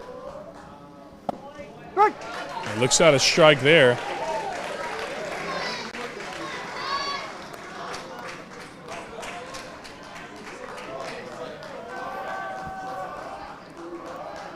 Costco getting set. The pitch. Ball 1. That's a ball there. On a good eye there from Gertner. Gertner, a contact speed kind of player. He's got a great defensive glove over at shortstop, where he plays predominantly all season long, really. Swing and a miss, a big cut there from the junior. 1-2.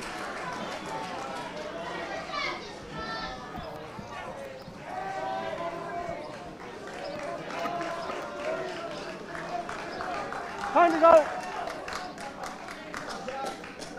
So 1-2 count with 2 gone and the bases juiced with Titans. Play.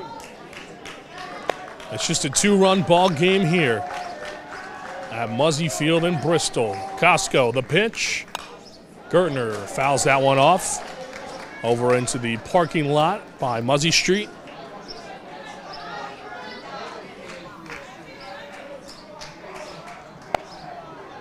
One-two. Gertner getting set. Hey.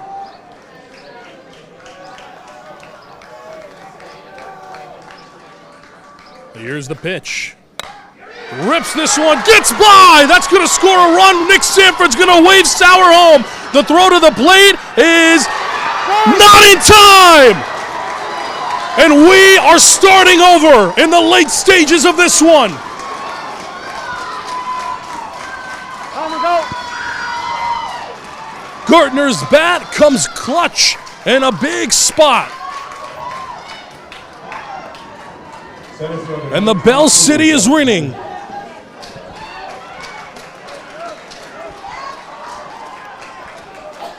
Hey.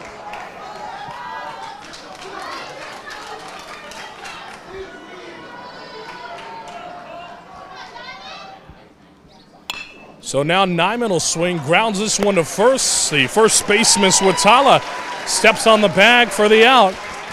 But not before the Titans strike for a couple runs. We're starting over. Your score 7-all here at Muzzy Field.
Back here on WHCI, we take a look at the CCC bracket as it stands now. You see Southington and the Titans facing off against each other in the final. But how did they get there? Well, Southington defeated the Lewis Mills Spartans in the first round, and in the second round they defeated the Glastonbury Guardians. For the Titans, meanwhile, they defeated the Riverhawks of Farmington in round one, and then yesterday they defeated East Catholic in a shutout victory. Now these two teams face off in the championship for the second straight season. Hey! Well, we're back here, and Matt Lebrecht is out there on the hill once again. He's been pitching really well, so not a shocker to me to see him out there. And if you're just joining us, a really good ball game now. The Southington Blue Knights opened it up in the first inning with 7 runs scored, and since then the Titans have been chipping away slowly at the lead and have now scored 7 of their own unanswered. Connor Lentini, the batter here. He's 1 for 1 today. Lentini 0-2 in the count, I should say. The pitch from Lebrecht.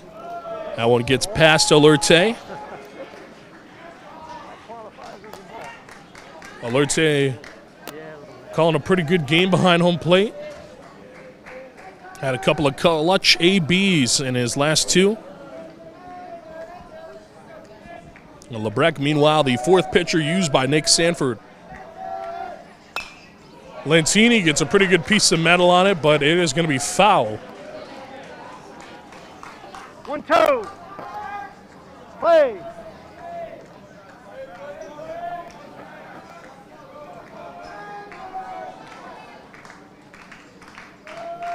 Here's the pitch. Ball. That one just outside. It'll be a 2-2 count.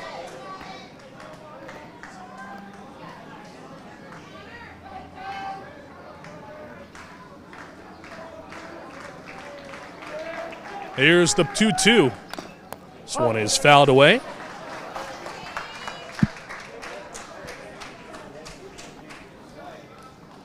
Well, tie game here in the home half of the fifth. Two.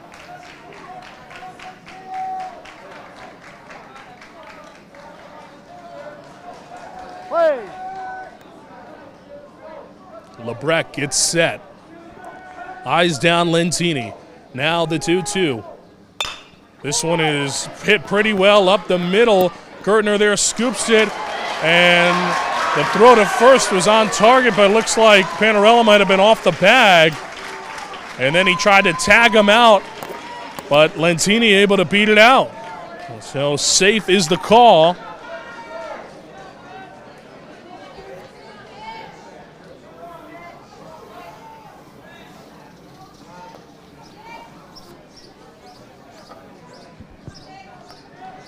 So we got a runner on first now. Blue Knights trying to get back in it. They've allowed 7 unanswered.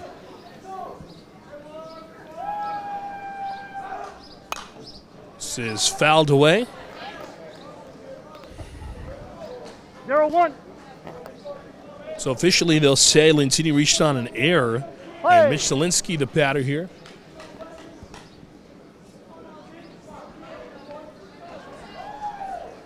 Lentini leads off first. The pitch is a little bit low for a ball.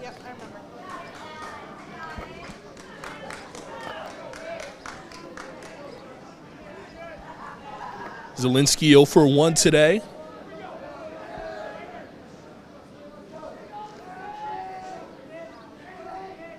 Ooh, that one inside, has to kind of get out of the way. Well, this Southington program would love to win their 3rd straight CCC title. They've won the last 2. Both of these teams will be playing in the CIC Class LL State Tournament as well. That one will be starting Monday, June the 1st. Both these teams will be host sites for the first round. They'll play at the higher seed. So Southington right now, the 2 seed. They'll play the 31 seed. Play. And for Hall, they are the 6th seed. Well, they'll be playing the number 27 seed. Play.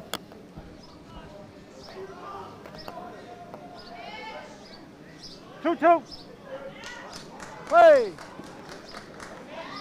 Both of these teams found their way in the top 10. The pitch is upstairs. Oh, 3-2. Both of these teams coming off pretty good seasons as well. Southington 18-2 on the year, and Hall 15-5. These two teams did face off earlier in the season. Southington took the battle of that one. They've won the last 2, including the postseason. As he gets a pretty good hit on this one, Zielinski flies it into center field. Nyman is going to be there to make the grab for the out. So that one hit pretty much right to Jeff. Thank you. Nyman, of course, you notice he's got the blonde hair as everybody pretty much does on the Titans. And when I asked them what the story behind the blonde hair was, they told me there's really not a story. They just kind of did it. So to look good. You look good, you feel good, you play good, right? As that one is in there for a strike, clips that corner of the zone. Ethan Aarons, the batter here. Aarons 1 for 2 today. Lebrecht tosses to first, nothing doing.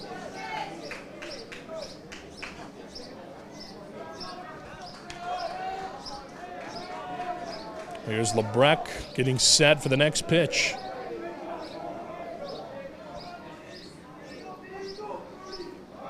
Runner goes. This is fouled away, so the runner will retreat back to first. Hey, 0-2.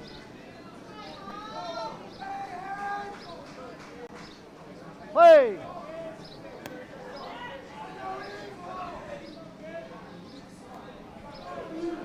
Runner on first, 1 gone here in the home half of the 5th. Runner goes, swing and a miss for a strike. The throw to second will not be in time. So Lentini is in there despite the strikeout from Aarons. So now Lentini at second puts himself in scoring position with 2 gone. And S.J. Switzala will step on in. He's 0 for 1 today. Alerte will come and talk to his battery mate in Lebrec. Number 36, S.J. Santala.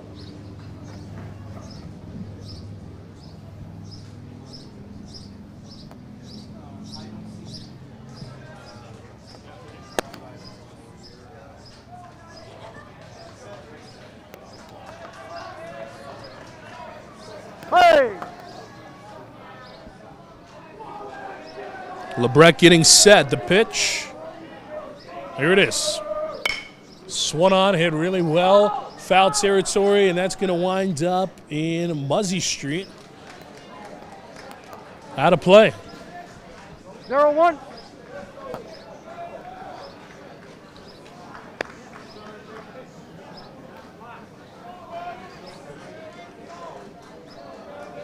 Switzala, the son of Coach Stan Switzala, captured his 100th career victory yesterday against Glastonbury.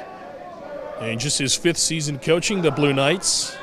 As the runner will go, this one gets past Alerte. The runner is going to be there at third. So Lentini finds a way to grab third base. And now just the go-ahead run is 90 feet away.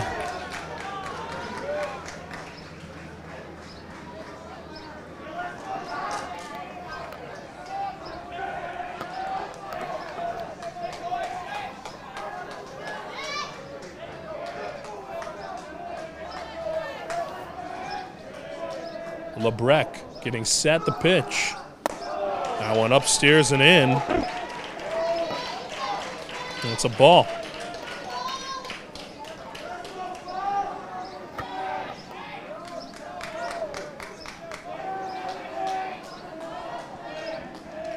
Here's the 2-1.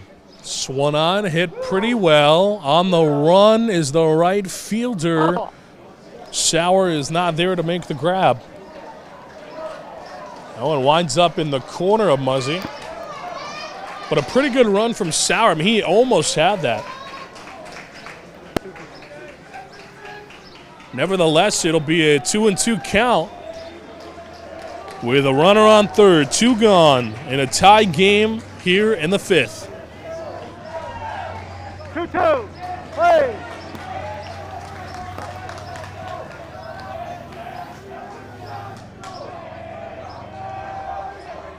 Lebrec sets the pitch. Swung on, popped up. Gertner calling for it. He's there to make the grab for the out. So he gets out of the inning, and Lebrec is fired up. He loves it. They manage to get out of it. They leave a runner stranded. It's a tie ball game here through 5.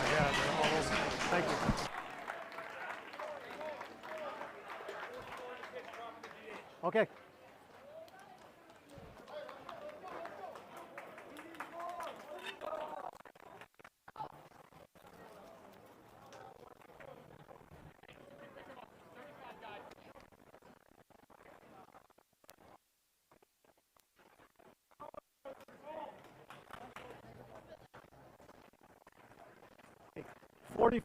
44 to pitch. They're dropping the DH, okay? 44 to pitch. Draw no DH now. Yeah, losing the DH.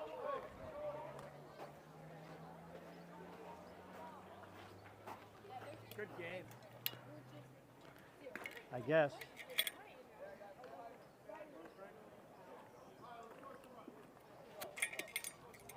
Seen about 800 pitches. Seen about 800 pitches, I think. Oh my God.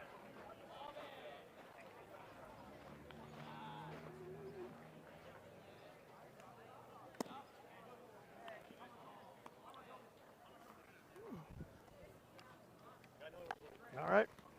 Thank you.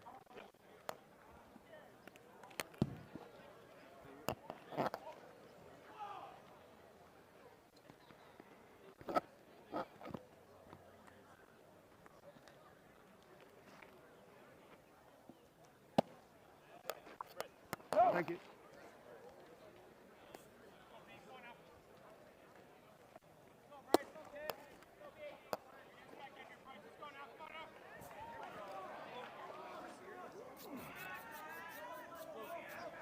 Thank you. Just hold on. I got a bunt.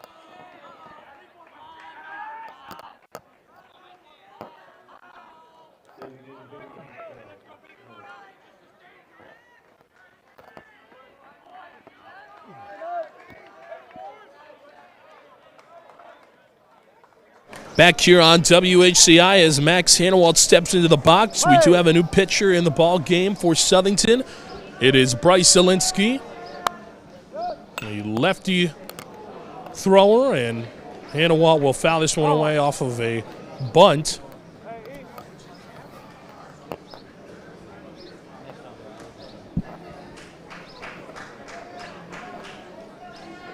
Zero one. Play. Hanawalt, the number 3 hole hitter, a brother of Chase Hanawalt, who was a Hall Titan himself a couple years ago. Of course, Chase is now playing Division I baseball at Fordham, and his mom and dad were Division I players as well. His mom played Division I field hockey, and his dad was a Division I pitcher at Pitt.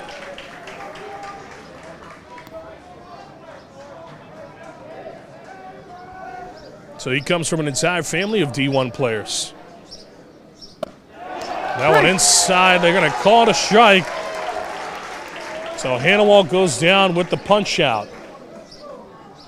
Well, that'll bring up Quinn O'Neill. O'Neill, one of the better hitters in the conference. He's a power hitting righty. Leads the team in average, total hits, extra base hits, and RBIs this season.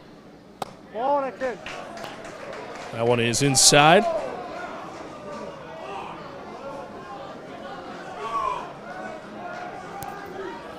O'Neill, a Division III football commit. He'll be playing Division III football in the fall.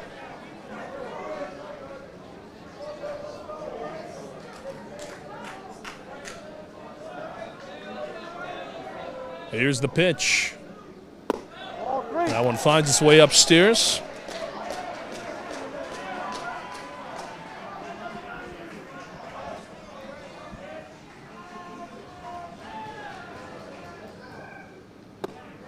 That one outside, 3-1. One gone, nobody on. Swings, chops this one to second. Second baseman has some trouble with it. That's going to be an error, and O'Neill finds his way over to first.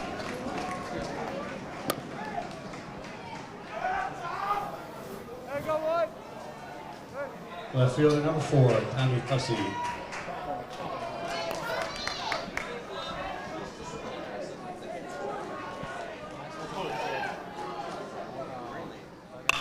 This is ripped up the middle. Second baseman has some trouble with it. Hussey's going to have himself a single. O'Neill makes his way to third, and he's going to stay put. And now runners on the corners with only one gone. Hussey's heroics continue here at Muzzy. As Kyle Sharkey steps on in, a right-handed hitter has a chance to bring in the go-ahead run, which sits 90 feet from home.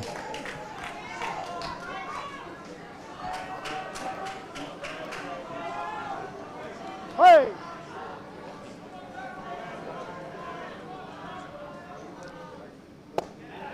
That's in there for a strike.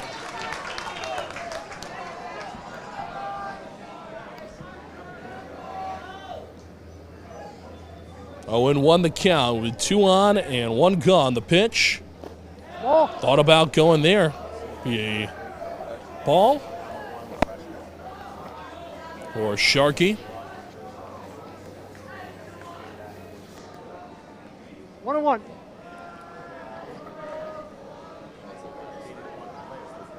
Zielinski getting set. The pitch.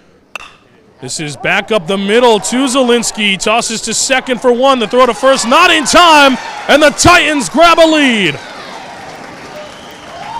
Here in the late stages of this one, the Titans have turned this game upside down.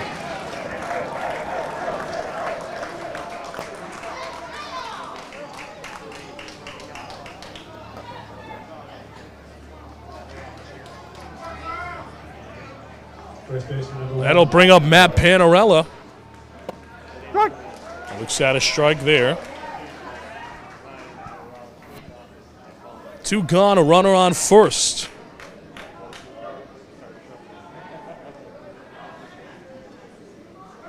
Runner goes. This is hit back and out of play. Hits off the roof and over towards Muzzy Street. 8-7 ball game now. Your Titans lead it. Play.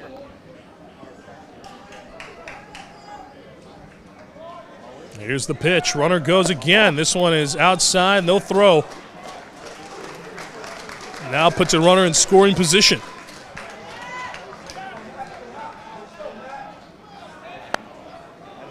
Well, that was a ball there, so this is inside. Southington not happy with the call there. They think that should have been strike 3. They don't get the call. Make it a 2-2 count now with 2 gone and 1 on.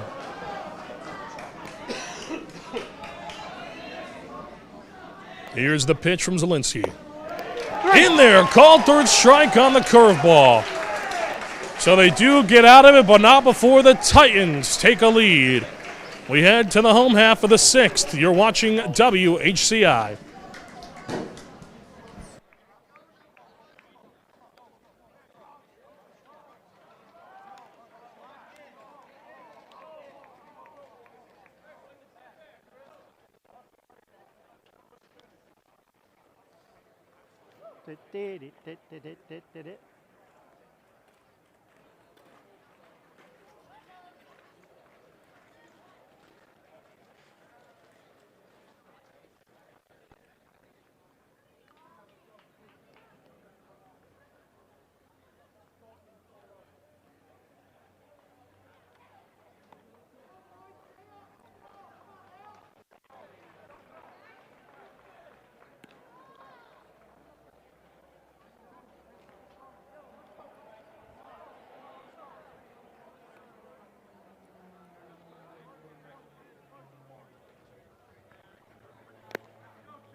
Back here on WHCI as take a look at that pretty sunset here at Muzzy Field. Just a beautiful day here for some CCC baseball as Matt Lebrecht is still in the ball game with the lead now.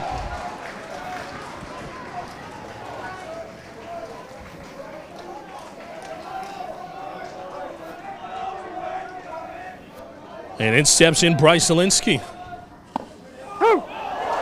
He's 0 for 2 today.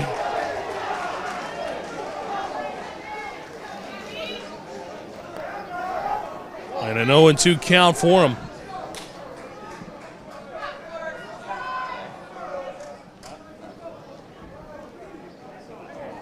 Here is the pitch. One just outside.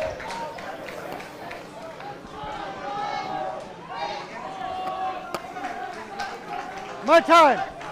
Everybody in the dugout. Everybody. Even the coaches. Everybody in the dugout. So now the umpire comes over and In the dugout.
Umpire will say we'll take a moment. 1-2. Play. And back to baseball. 1-2 count here. 1 out. 8-7 the ball game. Here's the pitch. Inside. That one by the knees.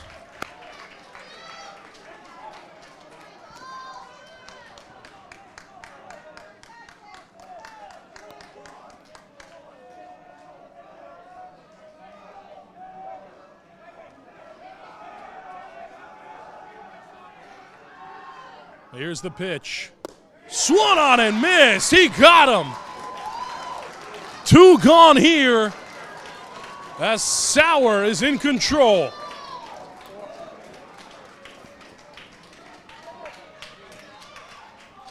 Third baseman, number 30, Ethan Harris. And that'll bring up Ethan Aarons. 1 for 3 today. The last hope for the Blue Knights.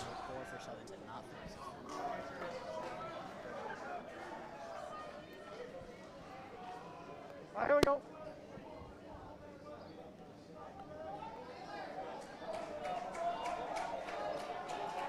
Play.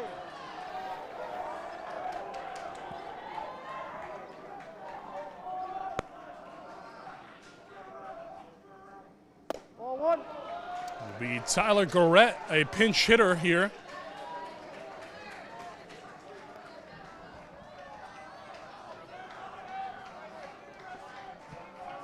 So Tyler Gorett, the pinch hitter, will come in for Ethan Aarons. And he'll be the last tub for the Blue Knights here in this CCC tournament. Looks at a strike there.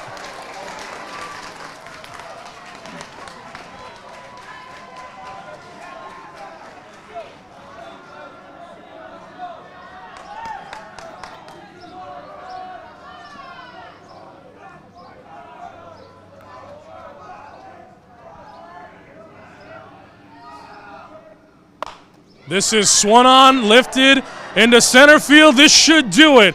Nyman is there to make the grab, and the Titans are champions of the CCC.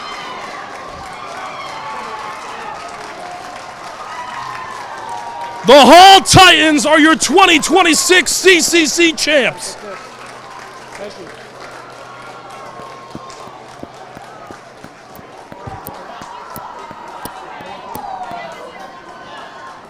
It's their first CCC title since 2009, when Nick Sanford and Dave Masters won it back then too.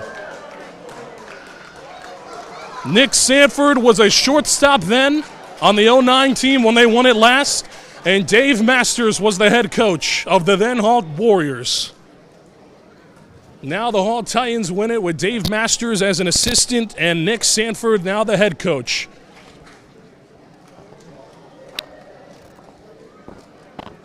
Just a great comeback win for the Titans. The comeback Kings stay alive and erase a 7-run deficit to become champions of the Central Connecticut Conference.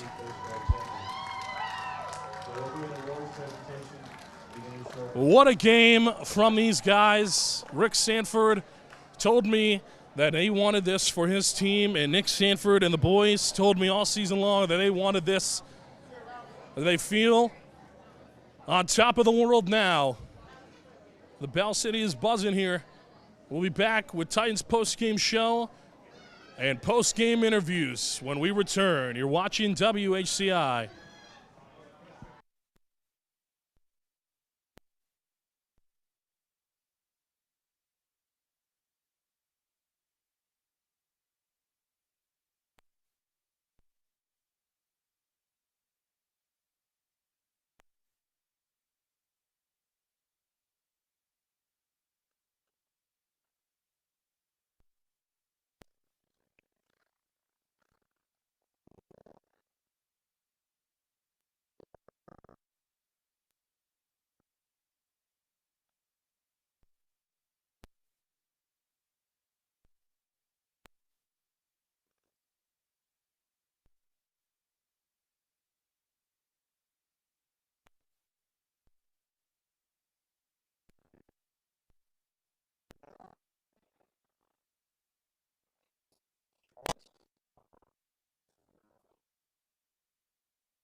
Back here on the Titans postgame show here on WHCI, and the Hall Titans have done it. They are crowned the CCC champs for the first time since 2009 when they were CCC West champions. And Nick Sanford was the then shortstop of the Hall Titans. He's now the head coach. Of course, Dave Masters was the head coach of what was actually then the Warriors. They were the Hall Warriors back then in 09, and now they're the Hall Titans. And they win their first title, and it's a banner in the gymnasium, as Rick Sanford put it. The last one was 09, and now in 26 they've done it. It was a great win overall. They trailed 7-0 in the first, but I told you way back in the first inning that this was a team that was capable of a comeback. They erased a 10-run deficit way back at Mayor's Cup last week. They were down 10-0 in that game. They ended up winning that one 14-11. These are the comeback kings. And they do it again here. And they end up beating the number 4 team in the state. And I'm sure that this is going to pro a shakeup in the standings. For the runner-up medals from the Southington Blue Knights. And a great game overall. Southington, the number 1 seed in the tournament, tried to go for the three-peat. They were back-to-back champs entering it, and they ended up losing the game. And just a good performance from those guys, of course. Led by Stan Switzala. It's their first loss since May 1st when they lost to Platt. They lost to Platt 18-10. Just their third overall loss on the year. They had 2 in the regular season, and now they lose 1 here in the conference tournament here in the postseason. Southington will go in. They are a 2 seed currently in the Class LL rankings, so they will go into the CIC Class LL tournament with their head held high. Meanwhile, the Titans are the 6th seed in the Class LL tournament as of right now, and they are now coming off of a CCC tournament victory, crowned the champs of the Central. And they pick up their 3rd straight win. They lost their last game of the regular season against Hamden, had a sour taste in their mouth, and they come back and win it. They lost to this Southington team last year in the championship game right here at Muzzy. This year, the story was retold as the Titans were able to flip the script this year. Oh, just a great game from the Titans, led by their head coach, Nick Sanford. And that'll do it for our post-game show here on WHCI as the champions grab their medals.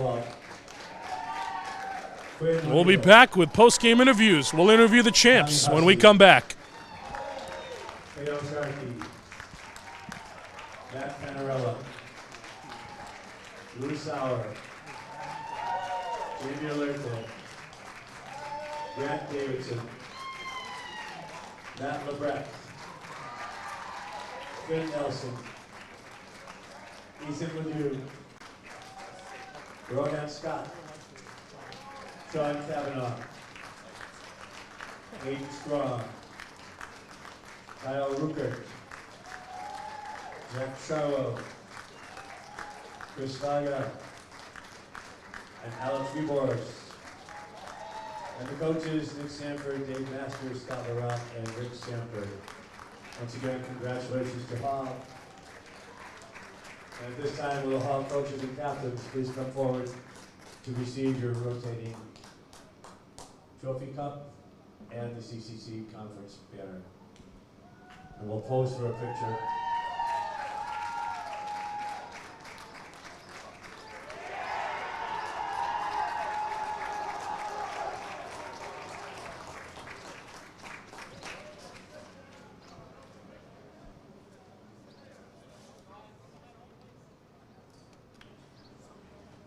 We have the team pose for a picture. Just hold until I get down with my camera.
undisputed.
Back here on WHCI with the champions. Here first with Quinn O'Neill, senior captain. And Quinn, you had an important run in this game.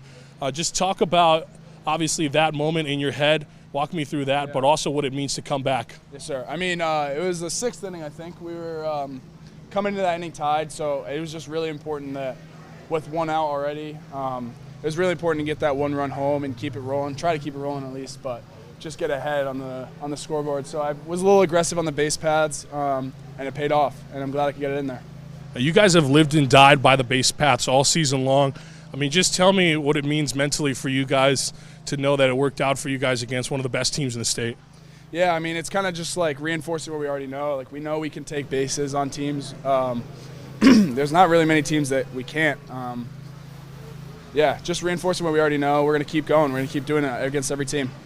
Now, obviously, you guys won a title today, and you're on for some bigger titles maybe in the future. The Class XXL championship is what you guys are going to be searching for. It starts on Monday. Talk about the preparation you guys are going to take the rest of this week. Yeah, I think we might take a day off. We've had a lot of baseball recently. Days off. No days off. Sorry. A lot of baseball recently. We're going to keep it going. Just make sure, kind of last year we kind of fell out of it after the CCC tournament. We kind of put all our energy into the CCCs. But we're going to make sure we stay in it, stay locked in, and come out strong in the state tournament. Quinn, thank you so much, and congratulations. Yes, sir. Appreciate it. Back with another captain here, Matt Panarella. And Matt, your defense has played a big part this season in the Titans' success, but today your offense helped them immensely. Talk about what's been able to keep you so hot recently. Yeah, I think just having confidence at the plate, trying to go the other way, not trying to do too much, and really just simplifying my approach, and that's what I've been doing. I think it's working really well. Take me through the last couple weeks. I mean, you guys have had some close games, and you guys have been down by a lot. Just the mentality in the dugout, what's kept you guys in it? I mean, I think this team just gone through so much adversity. That Connor game being down 10-0, coming back. Just ever since that, I think we can beat any team, and this is just another example of it. You guys are obviously chasing something bigger, the Class LL title. This team obviously will be the 2 seed, so you probably won't face them up until the end should you both have the chance to make it. But what does it mean for you guys to now take this energy, defeating one of the best teams in the state, into Monday's game? It means everything. Southington being our biggest rival. We lost this game last year, and I can say for all of us, that stuck with us this whole time during the offseason, all that work. It's for this game right here. But obviously, we're chasing something bigger, Class LL championship. So yeah. Matt, thank you so much, and congrats on the win. Thank you. I appreciate it. Here with another senior captain, and Grant Davidson. Grant, you had a rough first inning, so to speak, and you had another rough first inning against Conard as well. But both games, you guys ended up winning it. Is there something there? Yeah, just whenever things don't go my way in the first, seems like teams got my back. So that's been really big, and can always rely on these guys. So that's been huge. Obviously, it was a tough stretch, but you guys kept in it, and you're a big reason for that in the dugout. That energy that you bring, I'm told, is a big part, and why you guys are able to keep it locked in mentally. Just talk about that. Yeah, I mean, I'm not a guy who's going to be on the field 24/7, so it's really important for me to get the guys up in the dugout and just bring that energy all day. So I feel like, I've had a big role on the bench, and I'm going to continue to do that going forward. Obviously, you guys are going to go on and play some Class LL state tournament baseball before your senior season ends. Just talk about what it would mean to win another championship before you head off to Curry College. Yeah, it'd mean everything. Doing it with this group of guys it's been so special, and bring one home to Hall is just a dream come true. Is there anything you're going to change in your approach in the next game that you pitch? I'm just going to pound the zone, work on my delivery, and just throw strikes. It's my goal. Grant, thank you so much, and congratulations on the win. Here with Tommy Hussey, and Tommy, you're another captain here, as we got all you guys here. You've had a great week last week, and you had continued success this week. I mean, is it official to say that you're back? I think I would consider myself back when the ball starts landing. I'm hitting the ball well, but hopefully next week the fields are a little bit shorter and the ball might get out. Now, you almost had a home run early in this game. Yeah. That was a big swing and almost a big momentum boost. It felt like right there that swing kind of changed something, not only in you but the rest of the team. Even though it was a foul ball, just talk about that. I mean, at that point in the game, we just knew we wanted to get that pitcher out of a rhythm. He's a great pitcher. He's going to UConn next year, and we knew that we had to start putting some swings on him, attacking instead of just letting him settle in and keep pounding fastballs. So we knew we had to jump on him, and I saw that fastball up, and I just tried to turn on it. I mean, I hit it pretty well. So. How will you continue to try to stay hot, knowing that you guys have a long resting period? You played a lot of baseball last week. You played a lot this week up to this point. You guys have a long break before Monday. How are you guys going to stay in shape? Yeah, we just got to keep working. I mean, I know Quinn said no days off, but I think we're better when we keep going. So we just got to keep they're distracting me, but, yeah, we just got to keep working, keep putting the work in, and hopefully get a ring this year. Thanks so much, Tommy. Thank you very much. And here with another one of the heroes and another one of the senior captains in Matt LeBrecq. And Matt, you were asked to do quite a bit coming in. And you just had a great game. You were able to keep it in it. You really shut down the Blue Knights. Talk about your energy through your entire outing, but also what it meant for you to be able to shut down an offensive team like them. I knew it was going to be tough. They're a really good hitting team, and last time we played them, I went out there and did almost the same thing. I shut them out for about 3 or 4 innings, and I knew I stay composed and I just do my thing. I'm not a flamethrower. I'm a pitch to contact guy. I have a defense behind me that can make plays, and that's exactly what they did. So went out there, stayed relaxed, stayed composed, and defense made plays. So. You guys flipped the script not only today but the other day as well. Yeah. Talk about what it means to come back from deficits like this. I mean, Southington thought they had it. I heard their fans. I was in the stands. Their fans felt like they had it. The energy, though, shifted, as Jalen Brown would say, for you guys, and it shifted in your direction. And then I felt a difference in the stadium. Southington felt a little cold, and Hall really made this place rumble. Yeah, you know, last year we were a start-strong team, but it's kind of flipped this year. I don't know if that's a good thing or a bad thing, but yeah, we've been the comeback kids this year. So there's so much heart in this team. I'm so proud of these guys, and you know, there's so much energy going through this team, and it translates onto the field and what we do. So, yeah. How are you going to keep this momentum going into the Class LL's tournament? Yeah, we got to ride off this and keep staying focused. You know, we can't get lackadaisical off this win. We got to stay focused and know there's some bigger stuff to chase. So, and we're going to face some better teams. So, Matt, Southington's a bad team, but it's going to be games like this for whole way out. So, Matt, thank you so much and congrats on the win. I appreciate it. Thank you. We'll be back on WHCI with Nick Sanford and potentially Dave Masters. Stay tuned.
Back here on WHCI with head coach Nick Sanford and assistant coach Dave Masters. You guys are real familiar with championships in Hall history. You guys were in different positions last time this team won a title. That was in 2009. You were the shortstop and you were the head coach. Guys, talk about that. Well, you can go to YouTube and watch that, baby. So we have plenty of times. But, yeah, that was the right before I departed and right before he departed for school, and we were able to put that banner up in the school. And that was a pretty big moment for the school for sure. And it's kind of lasted way too long probably, but it was nice to repeat it coming back, you know, getting back with him. And to be honest, one of the best things that I've done since retiring and coming back to Hall was to, you know, hook up with Nick and really be able to coach together with a kid that was your former student and then your former player, and you stay connected to and eventually find your way back to, and then you win some championships. That's not a bad way to go. A little full circle, you know what I mean? So that was pretty good. And head coach Nick Sanford, what does it mean for you to not only win it again, but now as a coach and alongside your former head coach? I mean, when Dave came back and we had a run last year, we said we want to get back there and win it. And, you know, halfway through the year, we saw what type of team we had, and we said, hey, this is a real possibility. So we harped with the kids. We said, hey, when those opportunities present themselves, you got to seize them. And the kids really did it. And it's just been really special for both of us. It's been really special. Yeah, it's something we talk about often, and we know, and we don't take it for granted, and we know it doesn't happen every day that you get to have a situation where you get to reconnect and do something that's really cool together. It's not missed on us for sure. Yeah.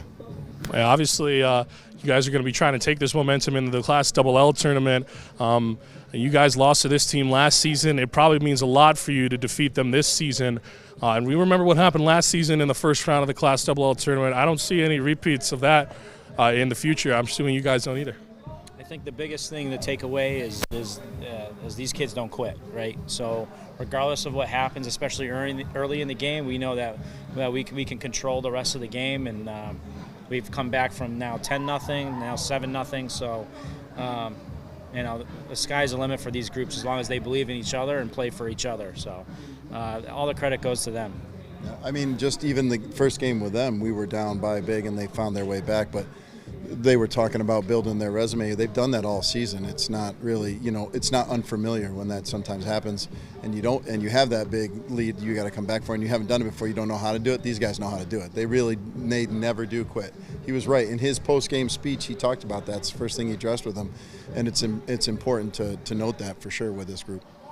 Yeah, never quit. It's true. These guys are the comeback kings, is what I put it on the broadcast. But you know, obviously this is going to be a tough road ahead for you guys.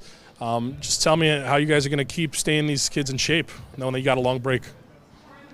Yeah, we'll take tomorrow off and then come back focused and ready to go Friday. I think I think they'll probably miss 1 or 2 days, and outside of that, I mean, they'll be ready to go. They'll be ready to go. I think the conference tournament's new for me since I got back into coaching, and I think it's definitely going to help. When you do something like this, you've got a lot of momentum going into states where a lot of teams don't. Their break is the one. If you're not in one of these tournaments, they've had a long break. We're ready to go, I think. These guys are ready, for sure. Now, final question. You told me a couple interviews ago that you would rather this team be underestimated. Well, I hate to break it to you, but I think there's going to be a shakeup in the polls by Monday. Southington, the number 4 team in the state, and they knocked down Glastonbury, who was the number 5 team in the state. You guys obviously beat East Catholic yesterday, and now you've beaten Southington. You guys will probably crack the top 10, if I had to guess. Do you want that, or would you rather teams underestimate you? Has your opinion kind of changed? I mean, at this point, it is what it is. I mean, in Double L, we're ranked 6th. Those are just numbers. Every team from this point out is going to be a hard opponent. So, we're not going to take any games for granted, any opponents for granted. So, you can expect this Hall Titans team to come ready and focused. Yeah, I think everyone's going to have a pitcher that's, their top pitcher. It's how things match up right now. Do you catch some breaks? Can you play good defense? Can you stay healthy? And then see how things line up. You need a little bit of everything in the state tournament for sure for things to go your way. But they have all the tools. It's just, you got to hope that it all lines up for you, which I think there's no reason to doubt that it will. Coach Masters, Coach Sanford, thank you guys so much. Congrats on the win. You're a little wet, buddy. Yeah, so Thanks, Coach. See you, bud. We'll be back on WHCI to take a look at the bracket and talk just a little bit more about this Championship Titans team when we return. You're watching WHCI.